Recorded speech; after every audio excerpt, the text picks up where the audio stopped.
And the Midnight Raven is live. Hey guys. Hope you are all well. Trying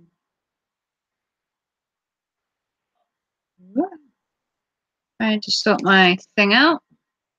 It's being awkward, like normal. Come on.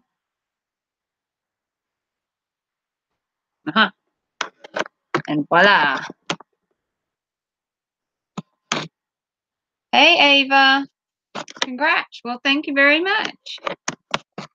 Whoop, everything's going a bit wrong. Oh, hang on. Hey Mark. Hey Melissa. Congrats on 500. Well, thank you. Thank you so much. How's everyone today?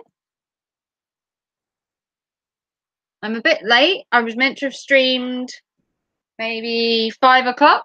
It's now 6:30. I'm right on time. For me, anyway. Hey, Chris. Hey, Halo. We are celebrating 500 subscribers. Actually, I have 519 as of filming this right now. Or as of being live right now. Or filming, however you want to put it. If any of you guys want to join me in my celebrations, feel free to go to like, share, and subscribe to me and join in the celebrations. If anyone wants to come in here and celebrate with me, be my guest. I'm currently on Hangouts. Thank you, Knives. Ouch. I have 519 knives as of now. Congratulations, Raven. Hope to be where you are someday. Thank you, Pretty Boy Clan. Mark Fun Jones, stopping by to show some support on my lunch break. Okay, cool. Technical Polly. Hey, how you doing?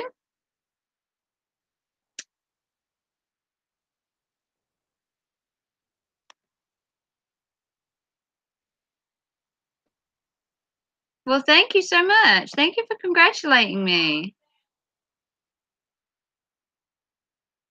It's 12:30 there. It's 6:30 in the evening here. I do have a friend who's going to join me in a bit, if he so wants to.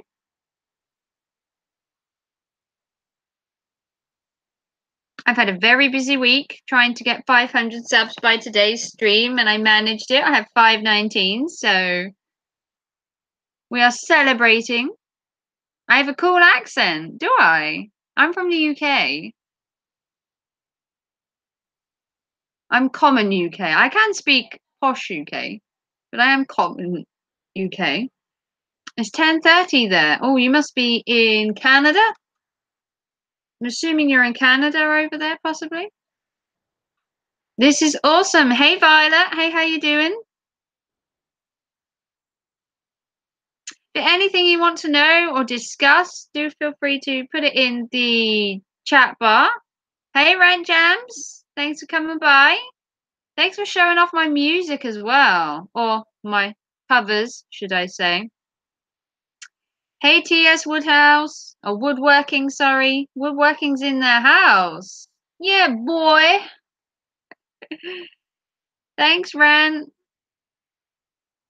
What's up, my awesome YouTube family? We are all awesome. Everyone's awesome.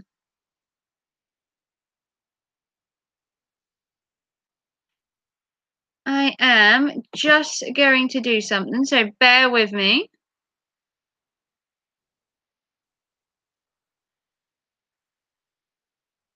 Hey, Angie. Or Anja. Hope you pronounce your name. Hey, Keem. Minnie's in the house. Hey, Minnie. How you doing?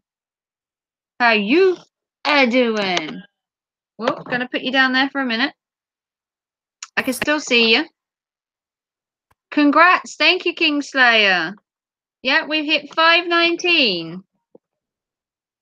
I'm very happy with how my channel is progressing. I'm getting there.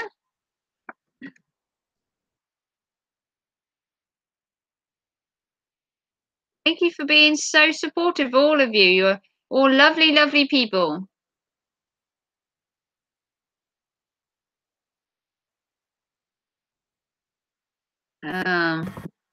Just need to sort something. Rant Jam's musical genius. Yeah, he featured 2 of my song covers on there over the last couple of days, so that's pretty cool. I didn't expect that, to be fair, but I'm glad he did. I must say that. Yeah, if you haven't checked out Rant Jams, please do check out his channel. He is awesome.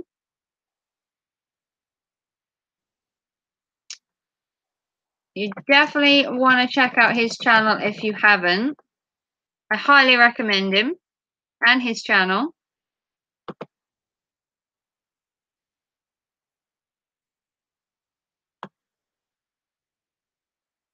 Uh-huh. All right.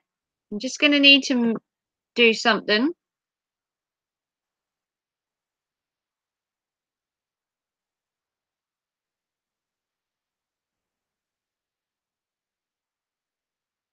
If it loads. So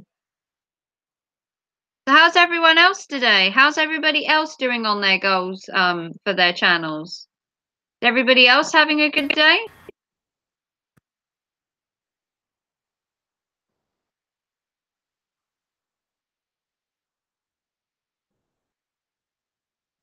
Have a terrible neck pain, but I'm all right. Oh, Minnie, how did you do that? How did you hurt yourself? Whoa, let me put that like that. Whoa. I want to see you wearing a trilby hat. I don't have it with me. I don't have it with me right now.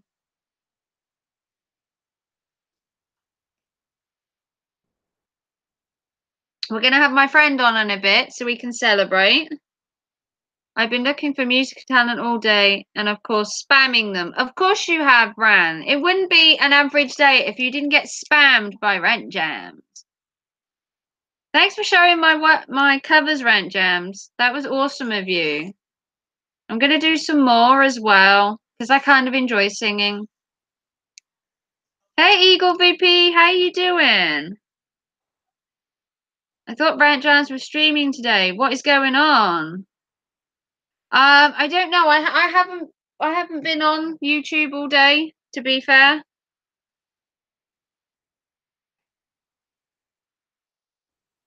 But I'm gonna have my friend on in a minute, and then if anybody else wants to join my live stream, feel free to.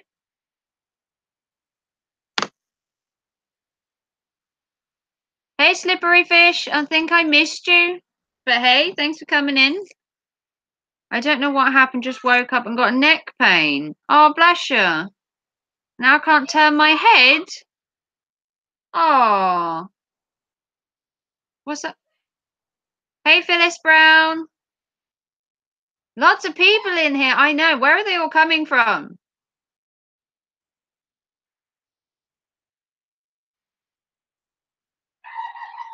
Crimson Fantasy's in. Did I miss him? Crim, if you're in, hi.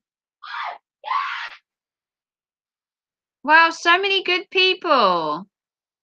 If anyone wants to come on my stream, I've never had anyone apart from one friend on my stream. If anyone else would love to come on, please feel free to ask me.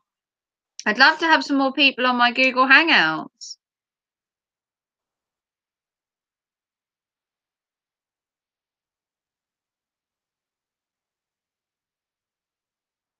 Ah, thank you, Benjamin.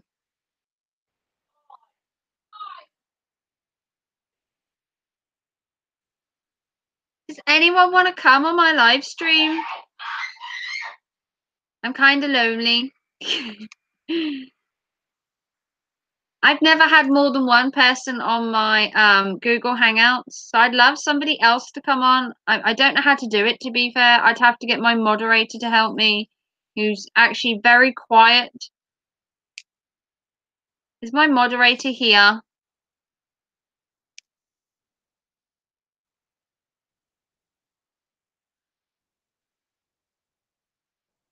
How do I send you a link? Let me get my moderator guy up here and he can tell me how to send a link because I don't know.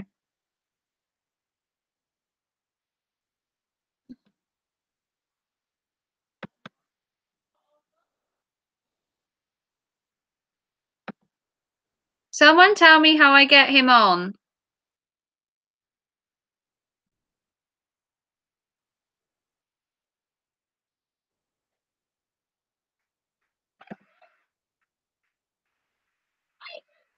There's a link you can get on Google Hangouts. Is there? Okay. Because I can't say I've done this before apart from my friend's one.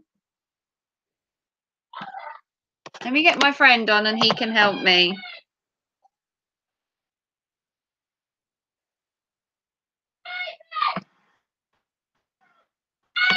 If I get my friend on, he can probably help me, to be fair.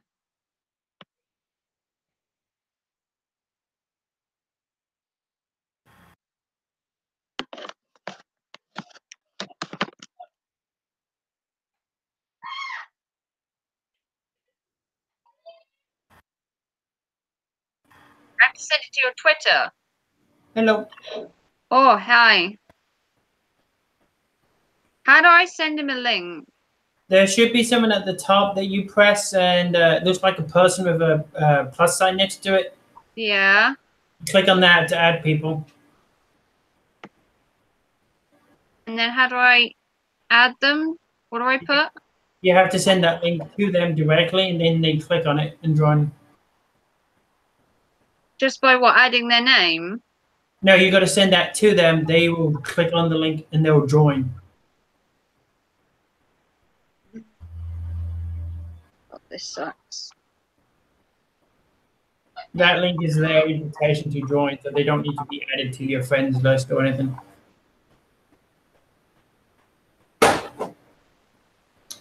Oh dear. So the job. I have shared it on Twitter, Phyllis. My video is sharing on Twitter. No, she's saying she shared it. Oh, I hate trying to do stuff like this. Rand Jansen, he'll probably come on. Yeah.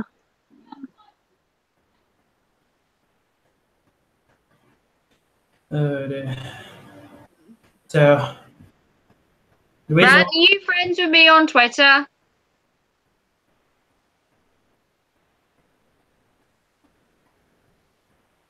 We keep talking. No, I said Shower me with praise. the reason why I was quiet is because the job that was supposed to be starting on Monday called me and asked me if we can come in today at 3. Today? Yeah, which is like an hour and a half.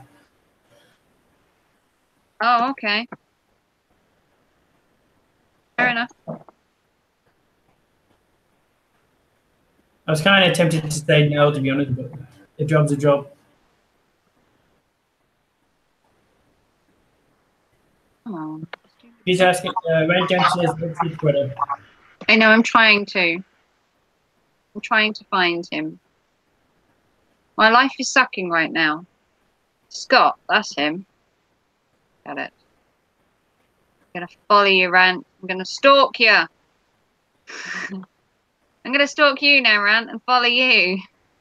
So what do I have to tweet to him? That link from Google Hangouts. Share the permanent link or bookmark. Is that it?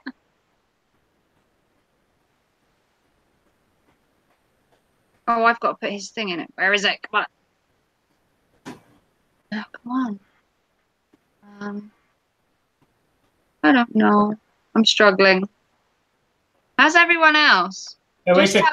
What? I wish I could slip refresh, but it's a new job I'm starting, so I really can't say that. I hate your message because there's kids in the channel, so we have to be careful. I am struggling to work out what I'm meant to be doing. I can't add him. What's going on?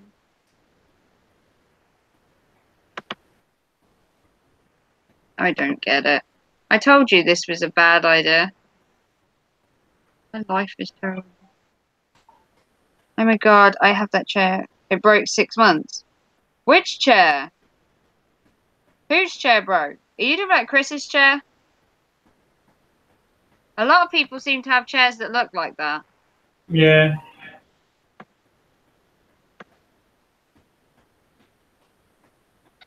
Mm.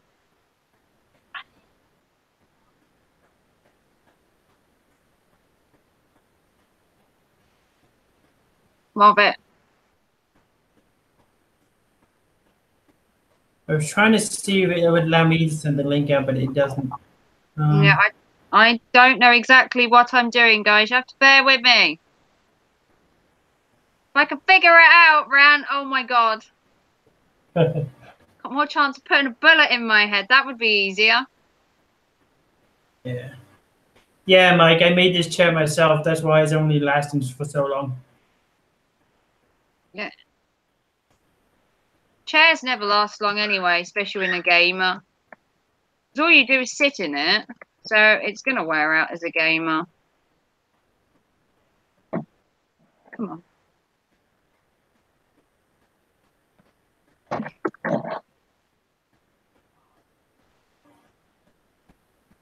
This is terrible. Don't do that. Oh, it might be easier. This is proving harder than it needs to be. On your screen, there should be a button down that drops down the link. Supposedly, yeah. You'd think so, wouldn't you, Ran? It's right at the top, like next to the icons of the webcam and the settings button. To the left, there should be a person icon that has the link. Yeah, it's got share the permanent link or it's got invite, but I don't know what I'm doing. You got to share the permanent link. Trying to. I'm not very good at computers. You must know that, Ran. I suck.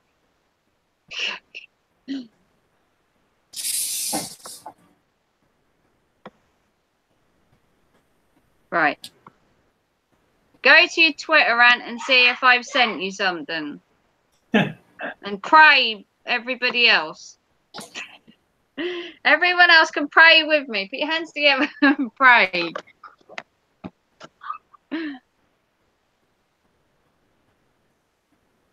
I've sent you a message, Ran.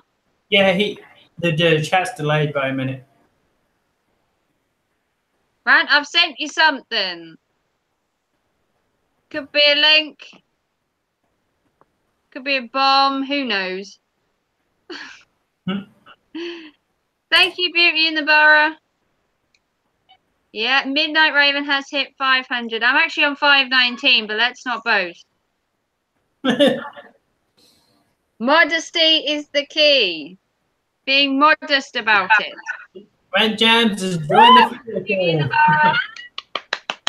Hello. Yeah, Midnight Raven has hit 500. I'm actually on 519, but let's not boast. Oh no, I better mute the live chat. Hold on. Oh, I do love the sound of my own voice.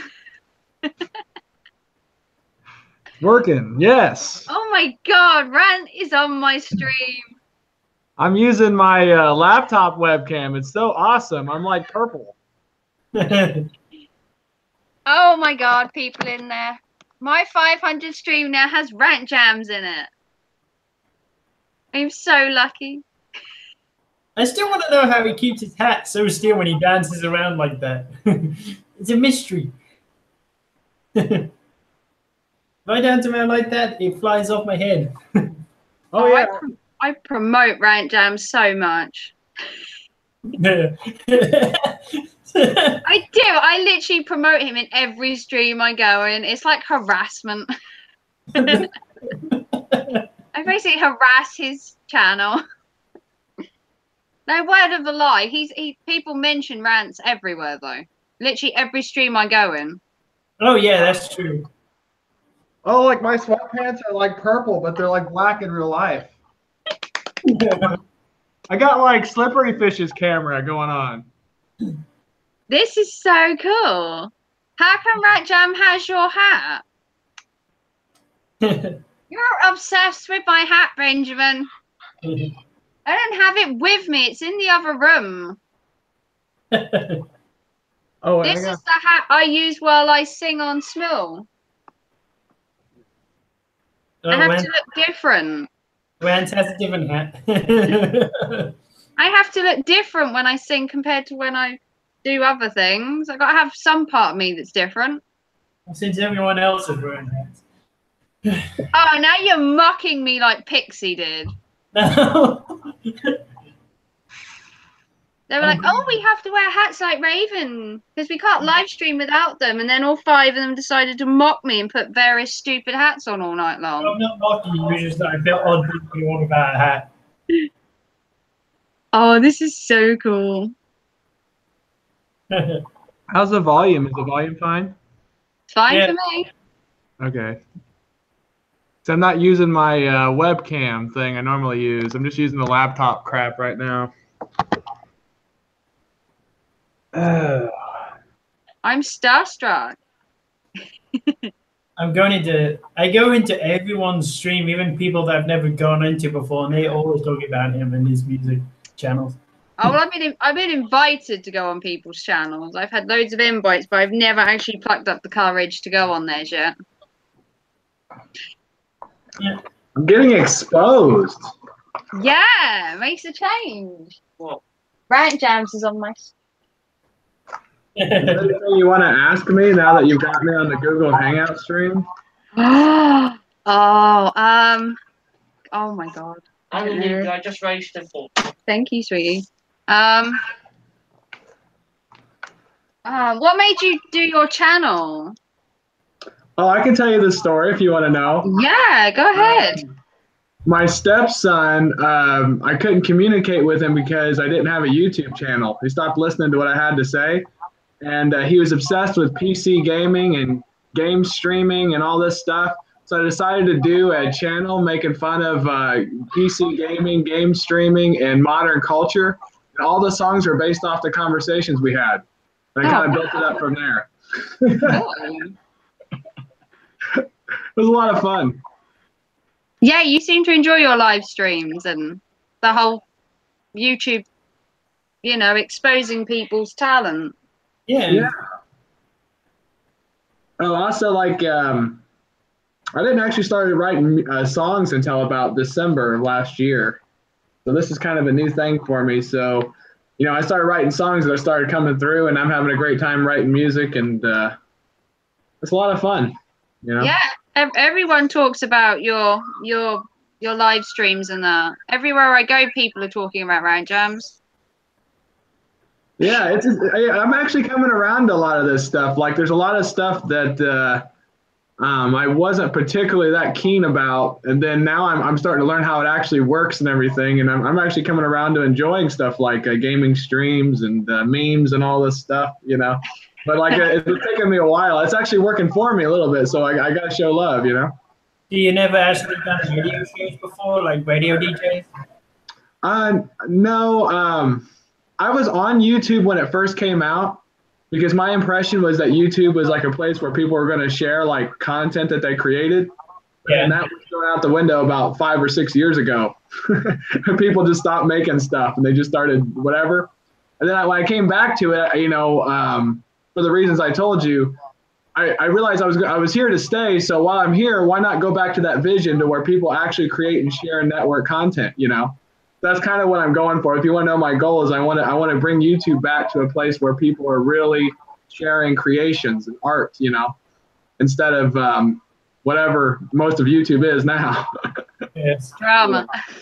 I mean, really, that's really my goal, but whatever. I'm having a good time doing it. Whether I reach the goal or not, it's fun, Yeah, it's nice to have a goal. It's nice to set yourself something to look forward to and to reach out for. Keeps you going. Yeah, it does. It does. And I've got all kinds of songs I got to write for my Patreons. Like, I've got all these people in tier 3. I got one for Bowser I got to write, and Hazel's Reptiles fam, and That's How I Roll. And so I got my work cut out for me for sure, Yeah, I went in Bowser's stream for the first time the other night. There he is. And within what, 5 seconds of being in his channel, he put me on my name up on the screen. That was kind of cool. And I met all their lovely fans as well now. Yeah, I actually got everything done with Bowser's song except for the chorus. Like, I have the music done, and I have all that, everything except for the chorus. So I have to figure out what the chorus is for Bowser's song, and then I'll have that ready. But I think he's in the chat right now. Yeah, he is. Bowser just came into the chat. Oh, cool. Yeah, I went to his live stream for the first time, and then I've come back and back all the time. A bit like your one. Once I got in and started talking to people and everything, I just kind of got into the whole jamming thing. Yeah, it's a lot of fun. I think there's a lot of people that I'm finding out that have channels that doesn't look like they have musical ability, but they do. They just gave up on it a long time ago, you know. And All right, thanks, Benjamin. Thanks, Doodles. like Slippery Fish's channel, for instance, his channel was originally built around music. When you go back deep, you go to his original uploads. He had gaming and music, but he was in part of a real band, straight up. And then you find out as you investigate him, this guy's legit. And there's several channels that like just do nothing but stream Fortnite. But you know, once they came to Rant Jams Live, they've showed me that they can also sing and they've also have musical talent as well. So, you know, I don't mind doing like a mishmash of all that, you know? Yeah, my singing was well hidden until you asked me to. Oh yeah, you know, the thing with me is like it's all about just, you know, putting whatever you got into it, you know. Yeah, Well, I've never wrote anything. I've always just covered other people's stuff. I started as a poet, basically. I mean, when I was through most of my life, I wasn't writing music. I was writing poetry and performing poetry, and it wasn't until, like I said, 6 months ago that I started putting music to the poetry, and there you go, you know. Cool. I like poetry. Wow. Old vapes, etc. Congrats on exceeding 500. Congratulations. Right now, yeah. Oh, thank you everyone that's turned up. Bowser, Slippery Fish is in the house. Beauty in the Borough. Doodles by Doug. Who's this? Wow. Rombar John. God, Jamie everyone's Diva. in here. So how long does it take you to prepare for one of your streams?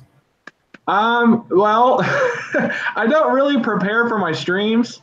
It's mostly improv, but what I do is days in advance, I get a lot of material ready, and there's certain things that I loop. Like if you pay attention, there's certain things I do have prepared that I loop through, like if I have special events or I have certain songs or whatever, but it's a lot of improv, you know. I don't know what to expect most of the time.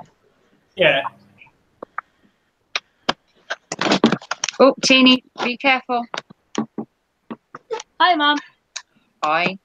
We have Rant Jams in the house, Teeny. Yay. Roses are red, violets are blue. Rant Jams is a poet, so go squish some poo. That's what Slippery Fish says. Thank you for that, Slippery. I don't know how my stream would have coped without that. Woo. Such an awesome thing.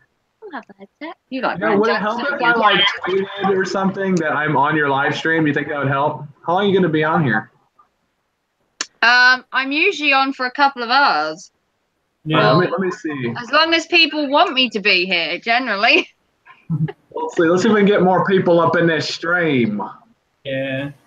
Well, unfortunately, I'm going to have to head out. I have a job to go to, unfortunately. Are you really going? Yeah, I have to. They tell me I have to go in. Boo. It sucks. Really. I like listening to these headsets, though. All right. Oh, I'm going. All right, I'm going to tweet that I'm on your stream right now when I get a chance here. My Twitter sucks, so don't expect too much of a rush, you know. Well, mine's hardly a rush. All right. I am on live with the Midnight Raven. Yeah. There we go. Let's see if that does anything. He's in there. Hey, Regan. All right, we'll give that like a few minutes and see if that gets anybody in here. Same needle. Can't understand. Band. What, a YouTube channel doesn't show any of that. Oh. Showcase talents, Halo. If you have a talent, showcase it. If you're like me, you just do covers, and I can't write to save my life. Can you do any music live? No. No. No. You have any idea how many times I practiced singing covers before I actually put a video out? That took me ages. I've been preparing it for months. I think you'll find though on the live streams, people are more forgiving than in your videos. So like I mess up constantly in my live streams, people are more forgiving. But when it comes to my videos, they're like, you didn't get it perfect, man. You were slightly out of pitch here and this, that, and the other. I'm like, yeah, whatever, you know. Whatever. I'm not training to be an opera singer. I'm a songwriter, man. If you can do it better, I would like. This is what I tell everybody. I say, look, it's like you don't like the way I sung my own song. How about you cover it and you upload a video with you doing it better? That's what songwriters like to hear. Better. That's what songwriters want to hear. Like, I'm a songwriter, man. So if you can sing it better than I can, do it. You know, I would love to hear it for real. You know, Slippery. Like slippery fish. Doing the internet meme god, that was really awesome. Wait, you're not an opera singer? Yeah, I'm not an opera singer. No. Me neither. Well, You're close. I don't think I've quite got to the thing of opera yet. You're definitely further along than I am in that department, you know. That's why we all have to kind of build up each other, you know. I think I had a little help though with being in a choir for so many years, and everything probably helped, to be fair. Yeah. Yeah, with me, it's just it's pretty casual, you know, like my mom does. I mean, I grew up with my mom doing music, and I just kind of picked up on it. Yeah, your mom's really good. 31 or whatever, you know. Is that what got you into music, your mum? I guess, I mean, I honestly, like, I didn't start doing music until recently. And my brother did music and everything, and but I think just being around her growing up was enough to get me ready skill-wise, I suppose, to put together things. But had I took it seriously when I was younger, I imagine I'd be a lot better at it at this point, you know. Yeah, I think. Well, my dad was not fairly musical. He was in a choir, but my stepmom used to play instruments and everything, and I used to play an instrument, but I don't anymore. Yeah. If you want to hear any songs, I'm willing to play for your stream live if you get enough people in here. But we got Slippery Fish, Julie Ratter. Is it Ratter? Congratulations. Yeah. There you go. Now you're back. Wait, you're not an opera singer? Slippery, you threatening to unsub me because I'm not an opera singer. Depends what you class an opera singer is. Anyone can shout really loudly. Anyone can shout really loudly and say they're an opera singer.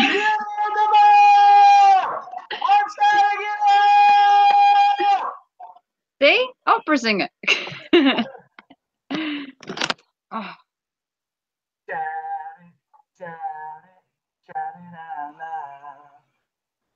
Who's Halos and Heathens? I've never seen this person before. Slipperish, I sent you a tweet. Oh, yes, I have. Still in here, boy. Slipperish. Here, fishy, fishy. Is Slippery Fish coming in here? I don't know. I sent him one. Slipperish. Slippery Fish can perform as well. He's performed. Hey, live. Fatburger. Thanks for coming in. Congrats. Michael So much Furberger can love. totally perform. Hello, Michael Furberger. Can't wait for your Sunday show. Oscar Garcia. I'm sure you're new. Hey, Oscar.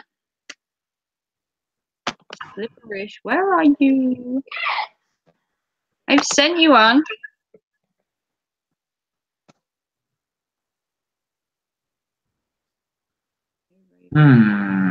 Howdy. Thanks, he says. Oscar Garcia. So I'm not used to only 14 people at a time. Like, this is a lot more personal, you know? I have to read every comment. I have to really pay attention here.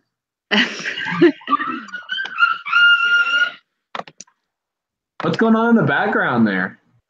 It's my boys playing Fortnite, probably. Oh, they're playing Fortnite. Are they live streaming Fortnite? They do on occasion. I don't think they are now. We don't gotta go to that live. Oh, Which have you gone? slippery fish didn't make the party. Well, yeah, my tweet didn't help very much. I hate to say that. That's fine. I tried. Hey, what's up, guys? Oh, got him in there.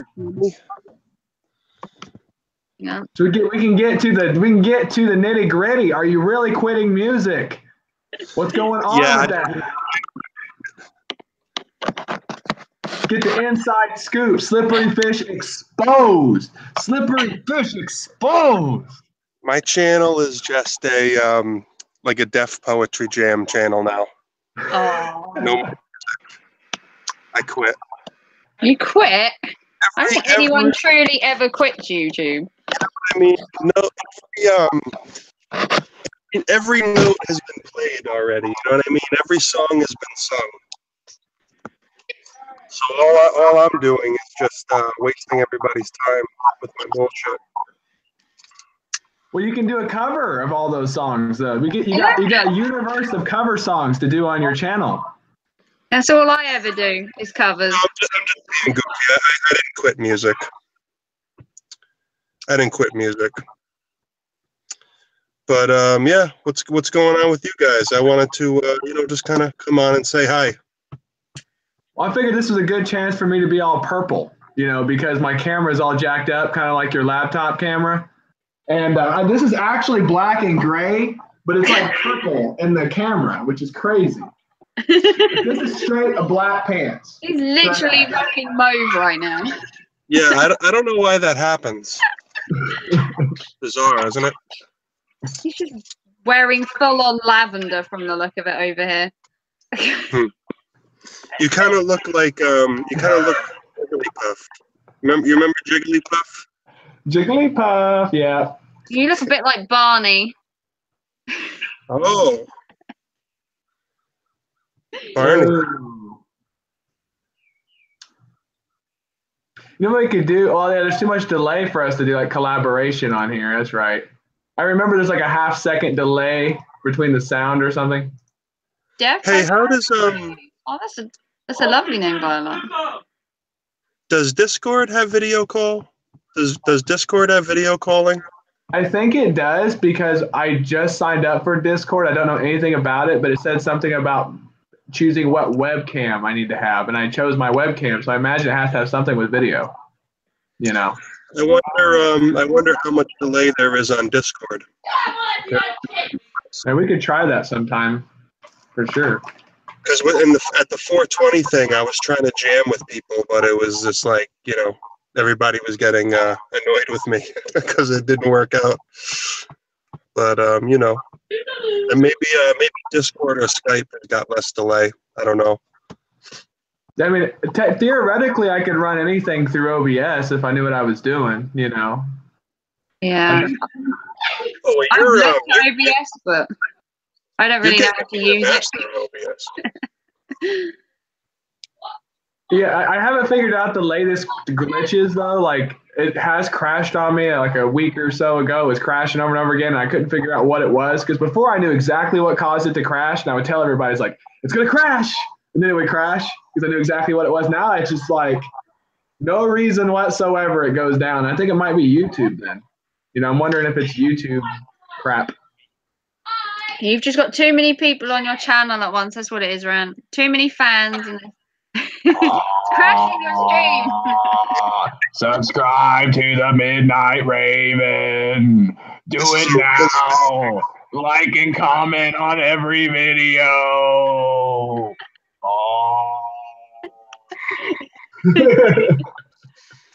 That's a really bad ankle. What are you doing? But we're innovators, you know what I mean? We come on here, we're digital influencers, and we try shit. You know what I mean? Like what happens if I put the camera upside down? Woo. Don't know.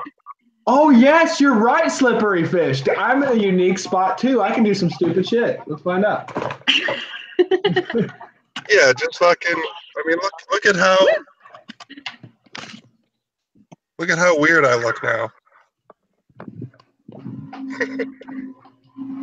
Woo! You're all gonna be thrown up. Hey, Steph. Bottle Boss cap. Jam. Steph, I know you can't hear me because you're at work, and I know you're so jealous.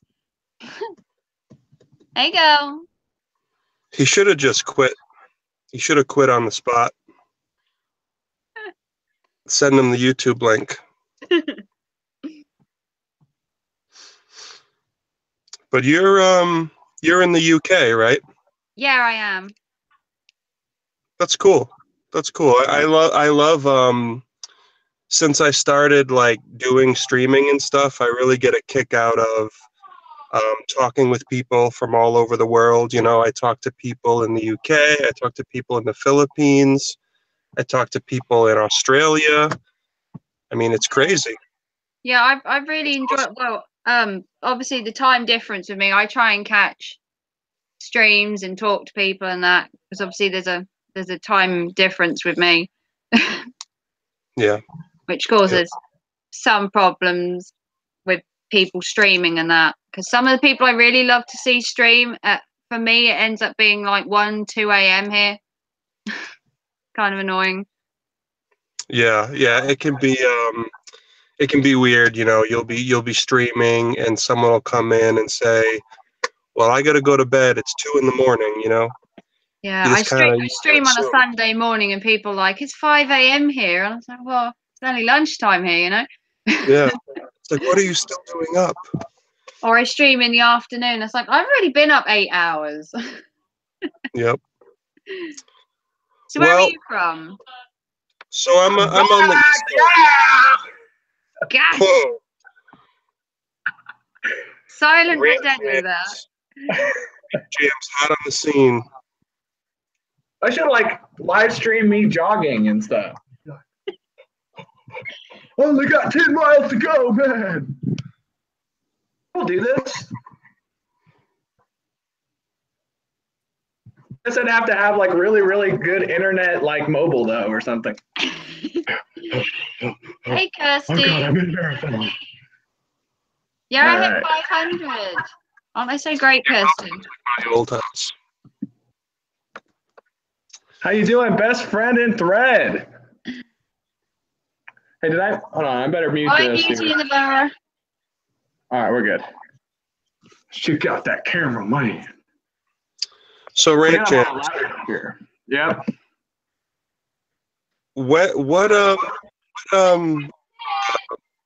what inspired Rant Jam's wife to join the fray here on YouTube with us? Oh, you want the true story, or do you want the story I won't get in trouble for? Which one do you want? You're behind the curtain. I want the real story. I don't want the. Well, I gotta figure out how to say this the right way. She noticed that what I was doing was significant, put it that way, and she noticed that other people were noticing me, and that's all I'm going to say. That's all I'm going to say about that, man. I mean, she wanted to be a part of it. Yeah, and she wanted to be a part of it. She recognized that because her original strategy was to just let me do my own thing, and she went to the other room or something like that. Then she realized that my own thing was, once she realized what I was doing, or whatever, that was different from just regular YouTube stuff. Because I tried to tell her this initially. I'm like, what I'm doing on YouTube is unlike anything anybody else is doing. I was like, I tried to tell her this, and I'm like, no, you're just saying that. You know, I was like, no, I really. I mean, like, I may not get 1 million followers, but the people who are watching me are going to be very, very engaged because I'm going to engage them in my stuff. Because my goal is to have the most interactive possible stream you could have, you know, which requires collaboration with creators. I know this sounds radical. It sounds radical, but people really sharing their content and collaborating, man, right? And she wasn't too keen on the best way to put it is, well, I don't want. I guess I gotta watch what I'm saying here. Essentially, she noticed what I was doing and she got on board. I'm going to leave it at that. There you go. Yeah, my wife is starting to come around as well. Yeah. She used to really sort of not look down on what I was doing on YouTube, but kind of really, not really like not see the value in it. And hey, you could be doing this, you could be doing that. And lately, obviously I've been getting a lot of traction, thanks to the community. And she's coming around. Are you gonna do a stream tonight? Are you gonna, do this, that, and the other thing? So that's I get what you're saying. The numbers don't lie. When the numbers are going up and up and up, it's easy to sort of, You start paying attention, and when people start doing, like, for instance, I had that week where I had like 4 or 5 original Rant Jam songs that I didn't write. That got her attention. I was like, it was like song after song, like by Lanuj Khan, Hazel's Reptiles Fam, and others. Just song after song. I was like, these aren't my songs, by the way. These are just people that are inspired, and I was getting all this, and I was really appreciating that. And I think Mark Fun Jones really got her attention, because one night she was watching a show, and I had Mark Fun Jones on, and she was like, oh, you're just doing more of that YouTube thing. And that's when Mark Fun Jones did that Imagine All the People Watching Rant Jams Live. Of course, I came in there while she was watching the show, turned it on full blast, and right up that part, I was like, imagine all the people watching Rant Jams Live. I think that really got her attention. So it was a lot of fun. I'm definitely having a great time with it, for sure. Like, regardless of where I go with what I'm doing, I feel like I've already accomplished a large chunk of my goal, outside of getting to Conan, of course.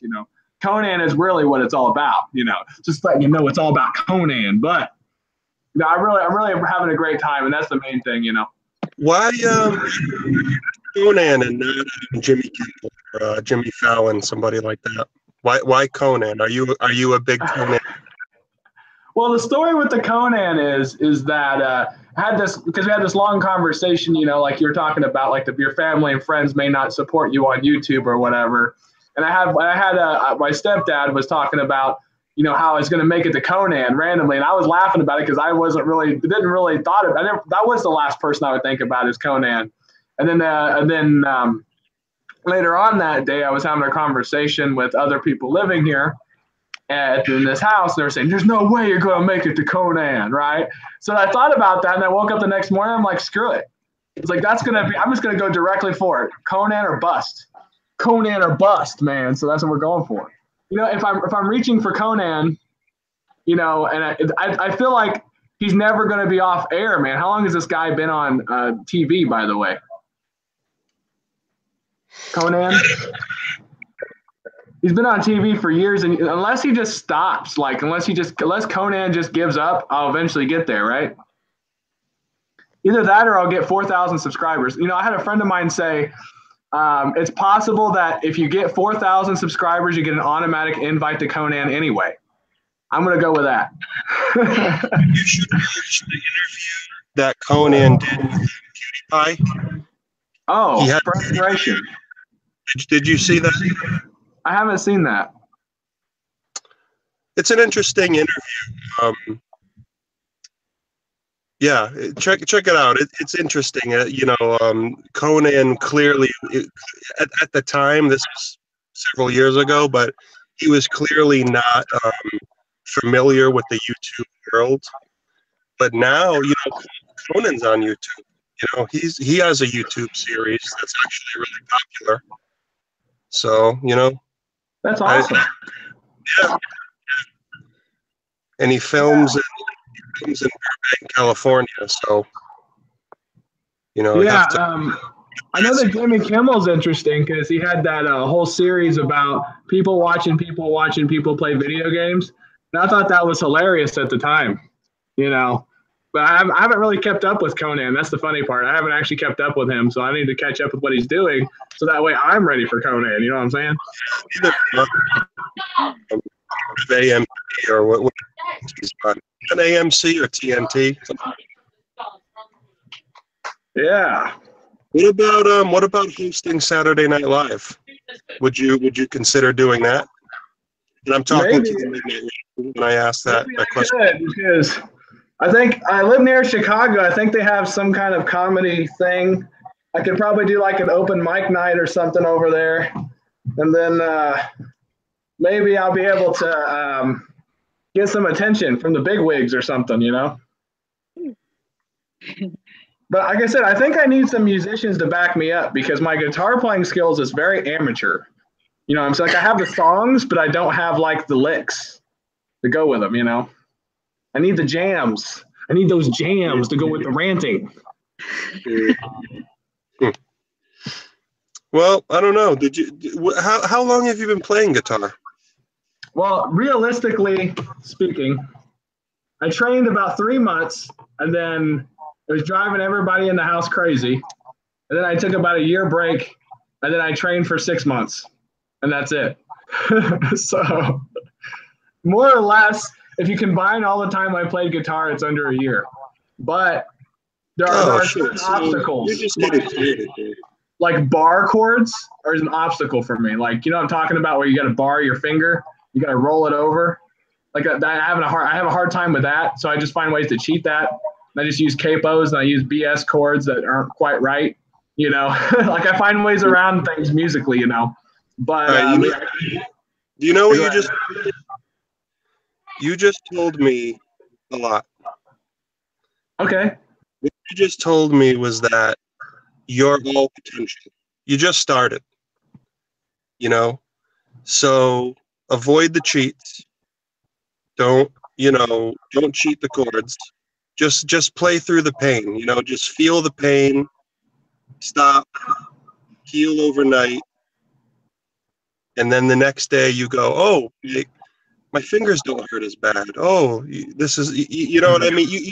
You're through that already. I mean, you remember how bad your fingers hurt. Yeah, I can play basic chords, but like, man, the bar chord, man, that I went to train on that, and man, that's just rough. Because even if I play it, it's got to sound clean, you know. Like if it's all screechy and it don't sound right, it ain't worth it. You know what I mean? You know. Yeah. Well, but sometimes I need to do that because I'm using to change the key. I'm using capos and shit, and that works. But sometimes, like, it's helpful to be able to throw some bar chords in there, you know. Yeah, I mean, bar chords aren't too bad. I mean, a lot of your you should have a really strong index finger because that's the bar, you know. So you got to be able to lay your index finger on the, you know, the entire width of the neck and have like the full pressure like going all the way down, and that's difficult. I mean, you need a lot of like strength in your index finger for that. Well, but, luckily, next thing you know, it's like it ain't no thing anymore. Luckily, I have some friends that are really good at the guitar that are near, but he's usually really busy, and man, he can lay down some jams, but it's, you know, he's not really interested in being on Rant Jams live, you know, for the most part, you know. That's too bad. Is that your buddy that was on like a while ago? Oh, you have to say that again. I think my thing was all glitched out here. Are you talking about your buddy that was on like a while ago? Yeah, Josh Goodwin is his name. Yeah, he plays. He comes over. When you saw him on Rant Jams live, he went to inside scoop. Well, I was training for that marathon that I epically did not finish. I finished it, but I did not run the whole thing. I only ran 11.5 miles. So he would come right at the end of my streams and wanted me to end instantly. Like it'd be like 3:50. He'd come over, get off because he's a teacher, and he'd get off. It's like, hey, we got to go run right now. And I'd be like, dude, I'm going to finish my stream. You know what I'm saying? Like, so he'd go into the corner and he'd start playing the guitar while I was streaming. I'm like, well, you're going to do that.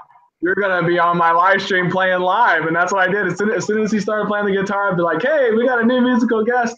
And then, yeah, but now he sees what I'm doing. And now, like, kind of like the people around me, you know, it took a while, but they're starting to see that what I'm doing is paying some kind of dividends, as well as, like, I have some kind of audience. So they're taking it more seriously than before, but to the extent that I'm taking it seriously, it's all about having a really good time, really. I'm just having a good time with it. I really don't have a plan B. Just let you guys know. Let me give you the inside scoop here. Plan B for Rant Jams is homelessness. He's not going to Walmart. He's not working at a factory. He's not doing any of that. He's got a wife that's supporting him. That's nice. But honestly, this is it, man. I'm either gonna. It's like the opposite of Slippery Fish's position yesterday. It's basically art or nothing, or you could say the Mark Fun Jones way: fart or nothing. That's where I'm at. You know, and when you get to about 31 years of age and you've worked like 20-something jobs, eventually you get there. You know, like some people it takes longer. Some people they can get there at 60 or whatever, 70. But I'm already there at 31. Like this is it. You know, for real. So. I'm all in. I'm all in, man. I'm all in. Yeah, I'm doing the whole working stiff thing. Fucking sucks. Yeah. Yeah, and like I said, I have much respect for that, you know, but like who knows, you know, like if this gets big enough, like I really would. I mean, if I really did get to Conan, I really would invite Slippery Fish and others to back me up. You know what I'm saying? Because you got to have like a live band. You really do. Like legit, because like what I've got on the live stream is not what would be the Conan performance. Like everybody who goes on those shows always have a band. We just have to practice for a month or something first, you know? What I got one more question. I gotta hit the road. I'm sorry. I'm bogarting a lot of the conversation, but what software do you use for your songs when you produce your songs? What software? Not very good software. It's voice recorder on Windows with Vegas. My sound software sucks right now. I gotta upgrade that. I gotta upgrade that. I gotta get that what's it, that blue sphere thing. Is it the blue Snowball? Yeah, blue snowball with the noise cancel deal. I gotta get that going on and improve the quality of my recordings. You ever check out Audacity sound software? I've tried it years ago, and last time I tried it, I had problems with it, but I could try it again because it's been a long time since I've revisited Audacity. I'm sure it's on another version now. It's out of beta now. It's a lot better now. They actually have a version now on Audacity. So what does the Midnight Raven think about all this? What is your take on all this? I think it's really good what you're doing. You're getting creators out there with the talent and showcasing it, and I think it's really good. There's some really good talent on your channel. Yeah, you don't see me on because I usually don't break character that much, but you don't see me pseudo serious on here very often. So you get me unplugged. I'm unplugged and exposed. Yeah, so you get me a little pseudo serious. Really, I guess my character that I am here is really, it's kind of like, you know, like Stephen Colbert, where he turns up some part of himself, but it's really part of himself, but he kind of turns it up, turns it down. So really, it's a side of me that I turn up and down, essentially. You know what I'm saying? So you're not really to type it off YouTube then? Yeah, me off YouTube is still the same. It's just that, you know, like I said, it's kind of like now where I'm a little more casual, but I'm still thinking the same thing. When I'm in the rant jams mode, I'm basically just saying anything that comes to mind. And it's more or less just, I don't care. I mean, yeah, you know, Slippery Fish is in slippery fish mode right now, but I'm more or less just letting it all hang loose, you know, letting it all hang loose. Hey, Midnight, thank you so much on to say hi to you guys. I really appreciate it. No worries. Okay, You're the first two people I've had on here apart from my moderator, so. Yeah, you should do this more often. Have people on. It's fun. So I'll see you. Hazy Days likes to do this too, I think. If I catch him. Catch you later, Slippery. I'll see you guys in the chat. I'll see you in the chat. Peace out. Thanks, Slippery. That's cool. You know, I think you're the first one that's done this with me where I've actually talked about stuff. Oh, last time I was on a live chat, I was just doing stupid crap the whole time. I think I was just jumping around and spinning and everything. I wasn't really saying anything. I was in an Iron Dogs chat. He had like 6 or 7 people, and it was like they were all talking about something. I don't know, something that was boring. And I was, I mean, no problem. I mean, it was something that was boring. It was like 9 in the morning. And I was like, whatever. And I was just this little box in the little screen over here. So I was just doing obnoxious things all the time. Yeah, just jumping around, doing obnoxious things while they were talking about whatever. I thought that was kind of fun, but Yeah, Haven't because when actually you're on gotten to YouTube, the- you don't really sit still unless you're playing. No, I really don't. 'Cause you're always, So- the camera's always sort of moving.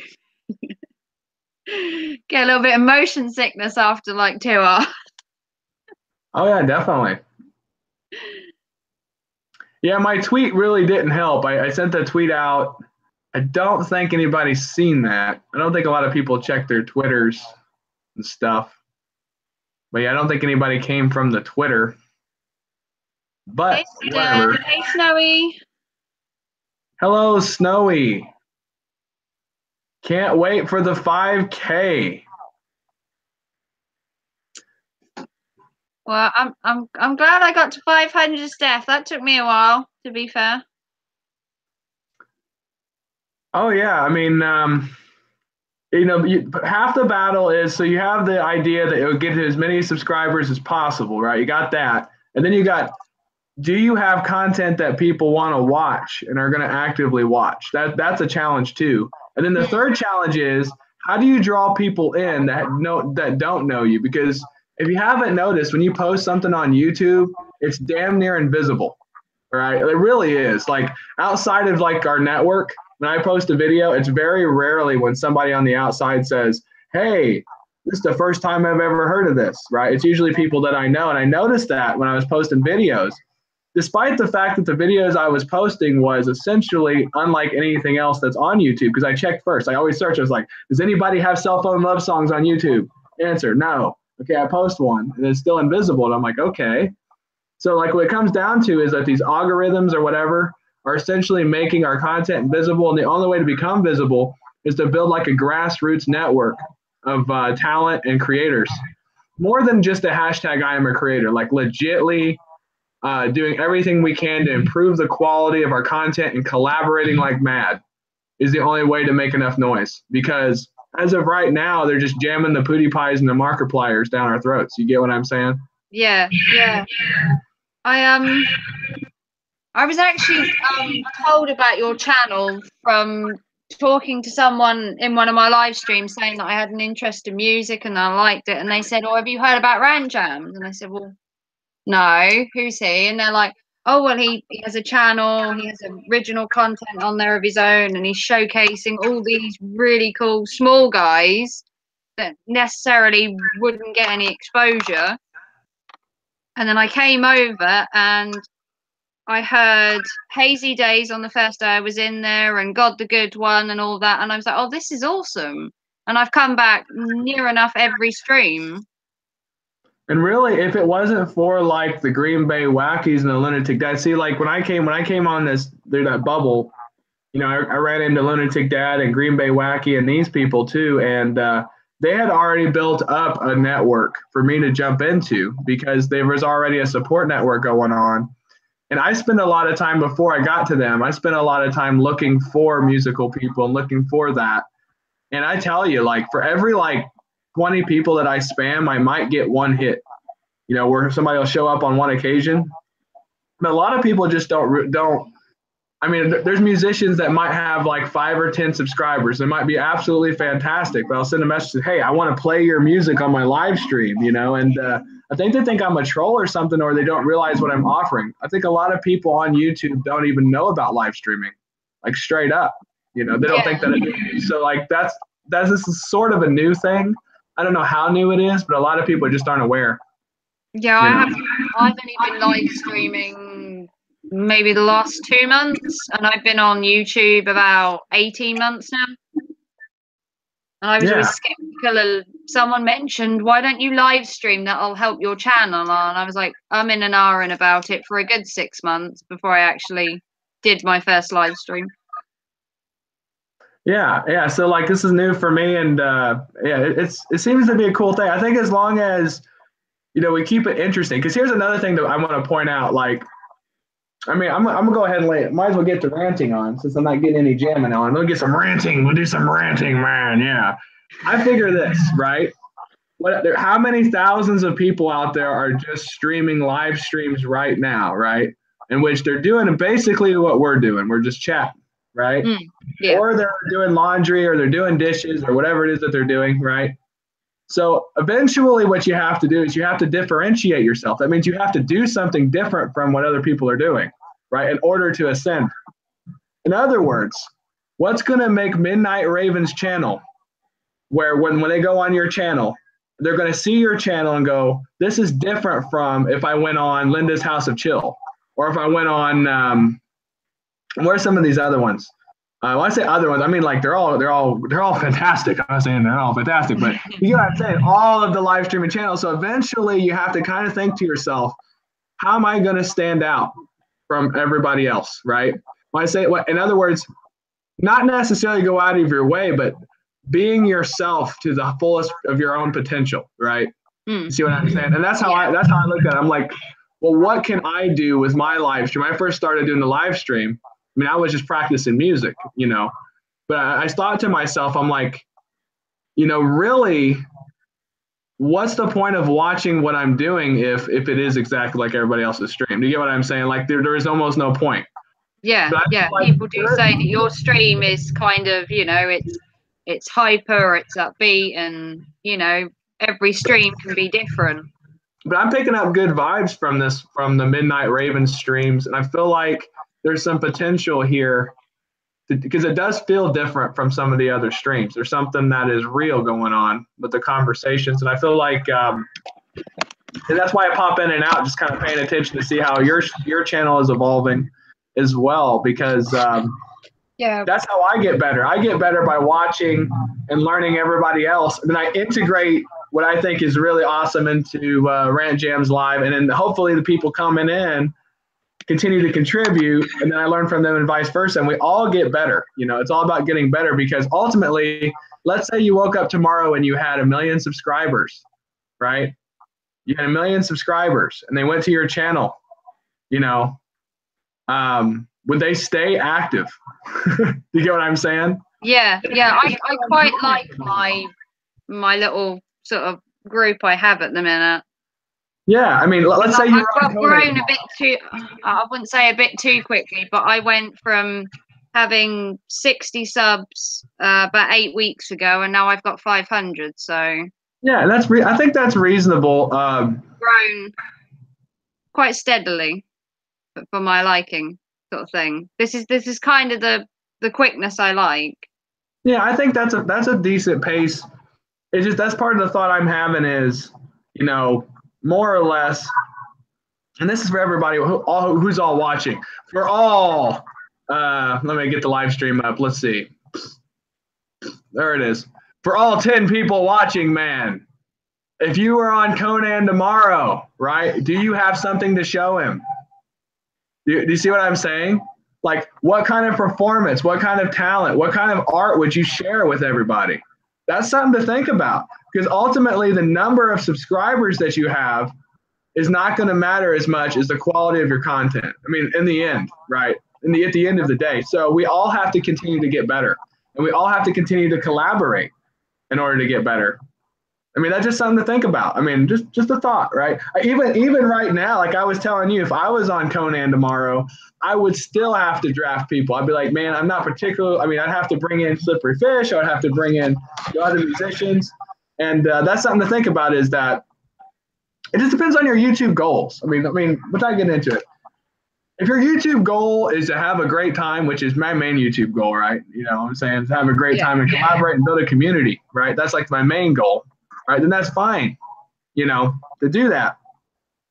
But if your goal is like, I'm gonna be a big YouTuber, right, and let people, that's not possible. The competition's too stiff, man. You can't do it. Well, I beg to differ. The reason why I think that you can do it is because it's very easy to come up with stuff that nobody else has come up with. It's the reverse of what people think, right? And it's really, really bizarre, because people are like, well, there's millions of people on YouTube, right? How is it possible for Rant Jams to write a song that nobody else has written or anything like it? Well, it's because most people are doing the exact same shit. Most people are streaming Fortnite. Most musicians are too serious, or the musicians that aren't serious are just doing parodies only, right? So like, really, there's a niche for each of us in there where whatever it is that you're good at, you can do as a unique YouTuber, you can find your niche and you can do something like unlike anybody's ever seen before, right? And as of right now on YouTube, there really isn't a strong musical community. I noticed that. There really is a very, very weak musical community, and they're not collaborating, which means there's an opportunity for us to grow together and create a real musical network, as well as a network where people collaborate, not just with music, but in other means as well. So honestly, even if it doesn't end up being Rant Jams Live, eventually somebody's got to do it. Somebody's got to build together a real community here. You know what I'm saying? Of people that are actually watching each other's stuff, actually collaborating, you know. And if I inspire somebody else to get the job done, that's great. You know what I'm saying? But right now, there's no competition. There really isn't. Even if you go on Lunatic Dad or Green Bay Wacky, let's talk some shit, man. All right, let's say we do Lunatic Dad or Green Bay Wacky calling you out, man. Are they collaborating with you? Or really? Is PewDiePie collaborating with you? Is Markiplier collaborating with you, right? Like, ultimately, you need a network of people who are really collaborating. You get what I'm saying? Really sharing each other's stuff, not just supporting for the hell of it. Hashtag I'm a creator doesn't mean jack if you're not creating anything, right?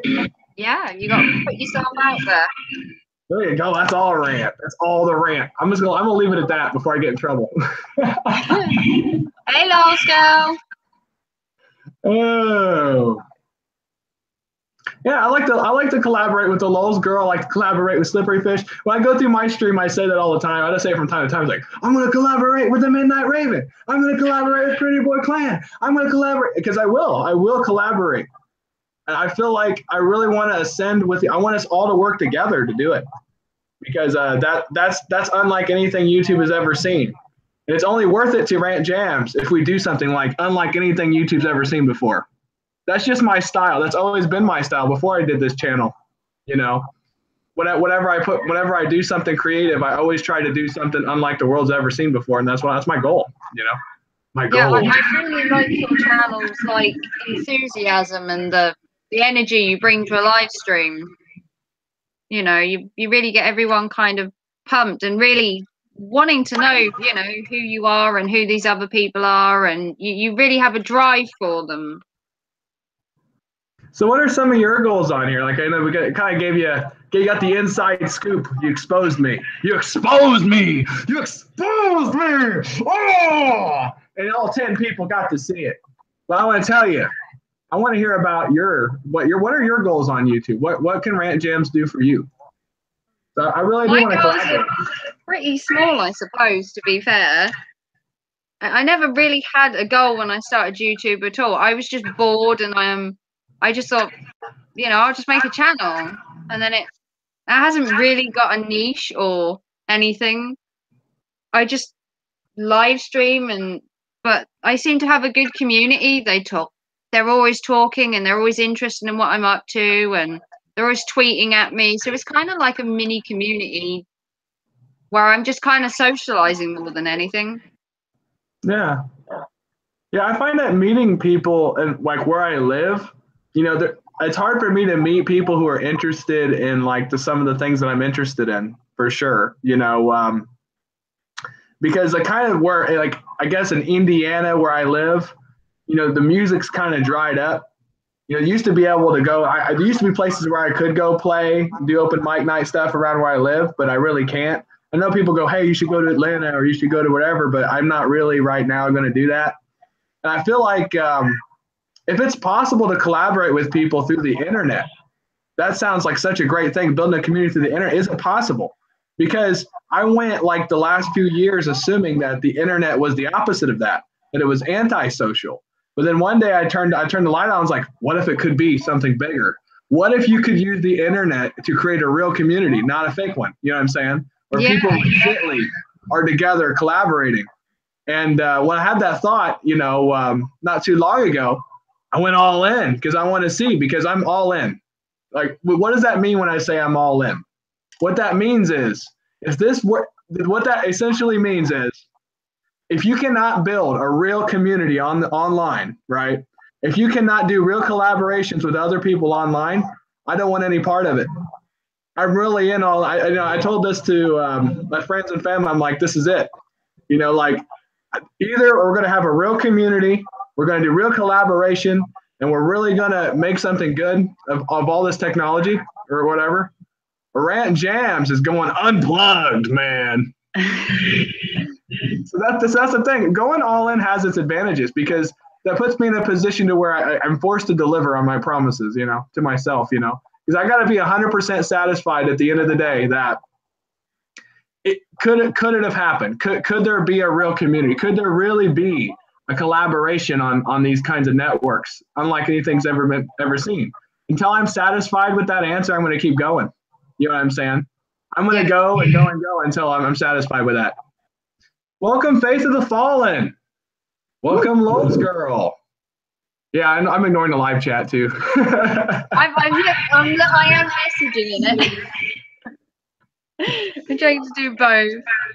Oh, Rant Jams live and exposed. Exposed. Unplugged. Somebody's gonna rip something off this video and just make a new exposed video. I would love to see that. So, like, you guys, who's all in here? So, like, if you want to rip something and make a new exposed video and just like take one line that I said on here and take it completely out of context and just repeat it, it's like Rant Jam said this. And just repeat it. It's like he's been exposed. You can do that, We've seen Rant Jams that are more mellow, open Rant Jams. Yeah. Which is cool. Like, this is it. I mean, honestly, this is the first time I've done it. It's first here on the Midnight Raven.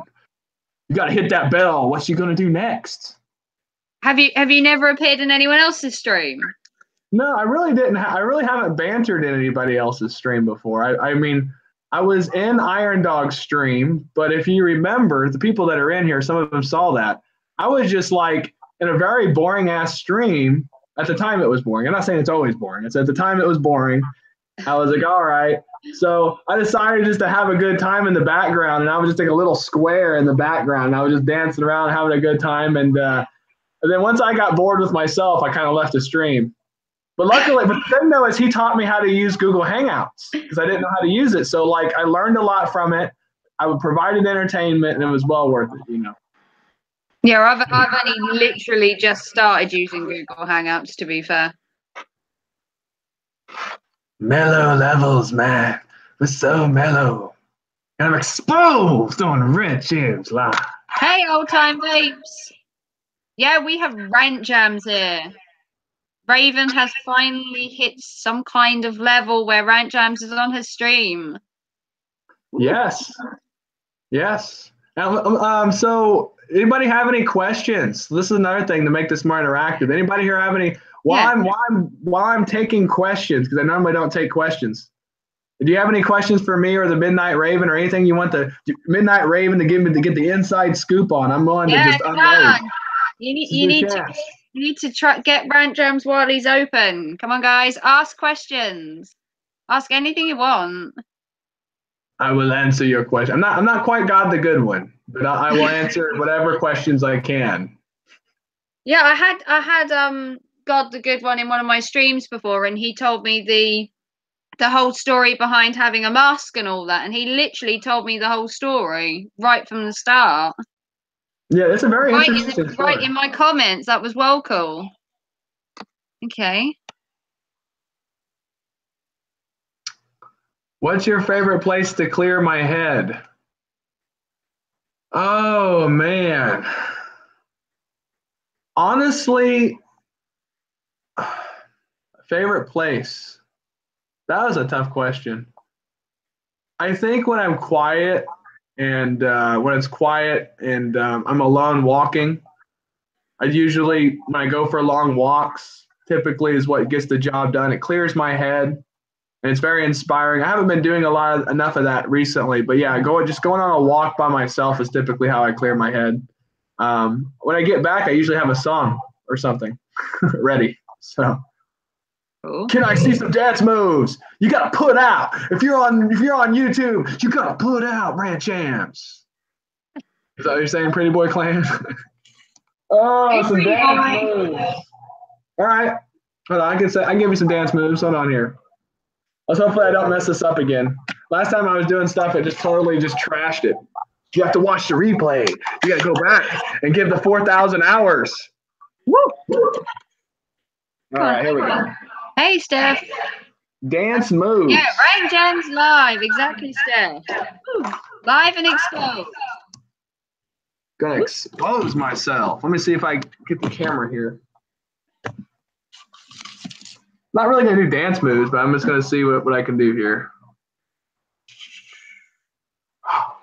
You can see me over here. Oh, you kind of see me. Yeah. Here you go, pretty boy. Here's your jamming. All right. No, that wasn't good. Let's try again.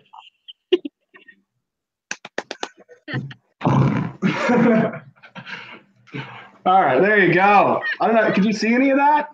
There you go. Some dance moves. Dance moves.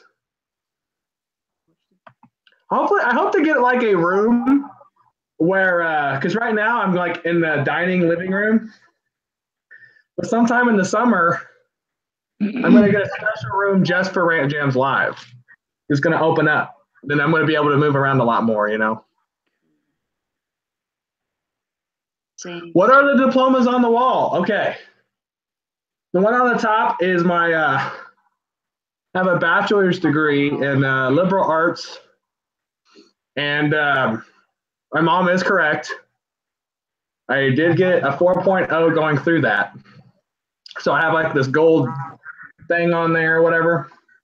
But it doesn't really mean a whole lot because in high school, I barely graduated. So in high school, I barely graduated. I probably had a GPA of 1.2. But in college, I had a 4.0 with honors. Go figure. I'm not sure how that works. So I guess it evens out, you know. So basically, I'm average. If you take my college and you take my high school and then you mix it together, I'm somewhere in the average category. But when I went to college, I had the same attitude as what I have for Rant Jams Live right now, which is something like this. I'm either going to go all the way or I'm not going to do it at all. And that's what I did. And I went as far into college until I was satisfied. And I went to graduate school, and I discovered that in order to get something published, you essentially have to do research in areas that are already established. And your papers have to be 99% the same as everybody else's with a 1% twist. And that wasn't good enough for Rant Jams, okay? Rant Jams needs more than a 1% twist, all right? So he got bored with that, and he wanted to do something more creative. And eventually he got to this. So, and my graduate studies is in educational psychology and in sociology. And I have knowledge in philosophy as well. So there you go. Cool. That's my diploma stuff. That's the short answer right there. The short answer. Exposed. I need another view here. And expose myself to the outside. Exposed. Exposing everybody to the porch. Woo. Exposed. See here. See. Paul Dawson. I don't know who that is. Exposed. Actually, I have no clue what this looks like. Probably should get it. Is it like super bright? Oh, you can kind of see it. No, that's all right. There you go. So this is outside Rant Jams headquarters. Woo. I'm exposing it. It's exposed. This is so cool. I'm exposing whoever that is. Woo.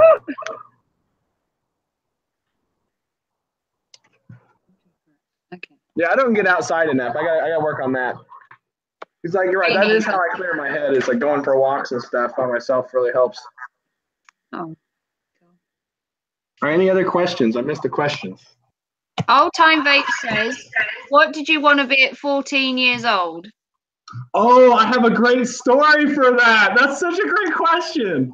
All right, so I did this project. This might have been in high school, so this might be a little bit further down the line.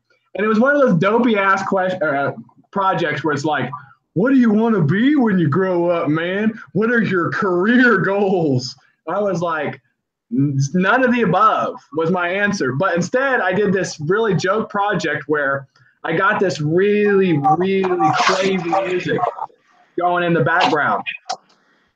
And I made up this project to where I was going to use hypnotic music to mind control everybody and making me the king of the world. So I had posters and I had the whole thing laid out how I was going to use hypnotic music to make everybody. And what's funny about that is, look where I'm at now. Like, I was joking then. I'm actually controlling everyone. Yeah, it's funny because that's really what I said when I was 14. But it was a joke. I wasn't making music at the time. I was just joking because I was saying I thought my teacher was lame, right? But it turns out that he wasn't as lame as I thought he was. There you go. You're not all just watching Rant Jams. You're being brainwashed by Rant Jams. Where in the world is Rant Jams? Good question. Can't tell you exactly where I'm at, but it's somewhere in Indiana. You have to go on a quest to find me. Logo says, do you believe in second chances? Oh, okay. So this is going to get really heavy if I start talking about this. Okay, so so you have to kind of clarify what you mean by second chances. What do you mean? You mean like redemption or something? It's going to get heavy. What do you do for income? I'm married. That's what I do for my income. Next question. My Patreon page. You need to go to my Patreon page. Am I a gamer? Okay, in life. Second chances in life. Yes, we'll talk about that in a second. We're going to get to that. But let's get to the real issue. Am I a gamer? We're going to go deep. Do I game? Actually, growing up, all the way up until I got into my 20s, I probably played more video games than anybody you'd ever know. But eventually I got bored because they all turned out to be the same game. Because once you master so many different games, it turns out that they all seem like they're exactly the same game and it gets boring. I reached that threshold somewhere in my 20s, right? Then I had something that was halfway into a mystical experience. This sounds really vague, right? But something that's halfway between a mystical experience, and then that put me in a place to where next thing I knew it, I was in a whole nother place and doing whole different kinds of things. I was a whole nother person. Now, I've had this happen to me just because I'm just trying to figure out how to bridge this question into the second chances thing, right? At the time, I had a breakthrough. People might think it's a mental breakdown, but it was a breakthrough. And I kind of discovered something about the nature of the universe and reality and all this crap. And and I figured out something that was the equivalent of magic, right? When I say magic, I don't mean it as in sorcery. I mean like the way that the world works around you, okay? And since I was in my early 20s, of course, I was very immature with that. So I took it to the extreme, and I was having a great time with it. And then somewhere along the lines, I forgot who I was, right? And then I ended up in college. I forgot who I was. I ended up in college, and then they did everything they could to help to keep me busy for about 6 to 8 years, right? 6 to 8 years, they kept me busy in college. When I got out of college, I started remembering who the hell I was, and that started coming back. And then last July, I had something that was equivalent of a full-on mystical experience, where I felt oneness with everything around me. I know this sounds insane. This sounds really insane, right? But I feel like when I first had this experience, right, I questioned whether or not I should tell people this, but then I'm like, you know what? If people don't believe me, that's the same difference, right? So anyway, I had something like a mystical experience where I felt this oneness with me and everything around me, something like that, right? And I had a real clarity on what it is I'm supposed to be doing, right? So to answer your second chances thing, when I had that experience, I recognized that everything that happened up to that point happened exactly the way it was supposed to happen, right? Something like that, which means that I never really made a mistake. I was just basically falling down the road. I was going down the road blindly. Does that make sense? It wasn't really making mistakes. but I was going down the road blindly and I was creating high anxiety, something like that.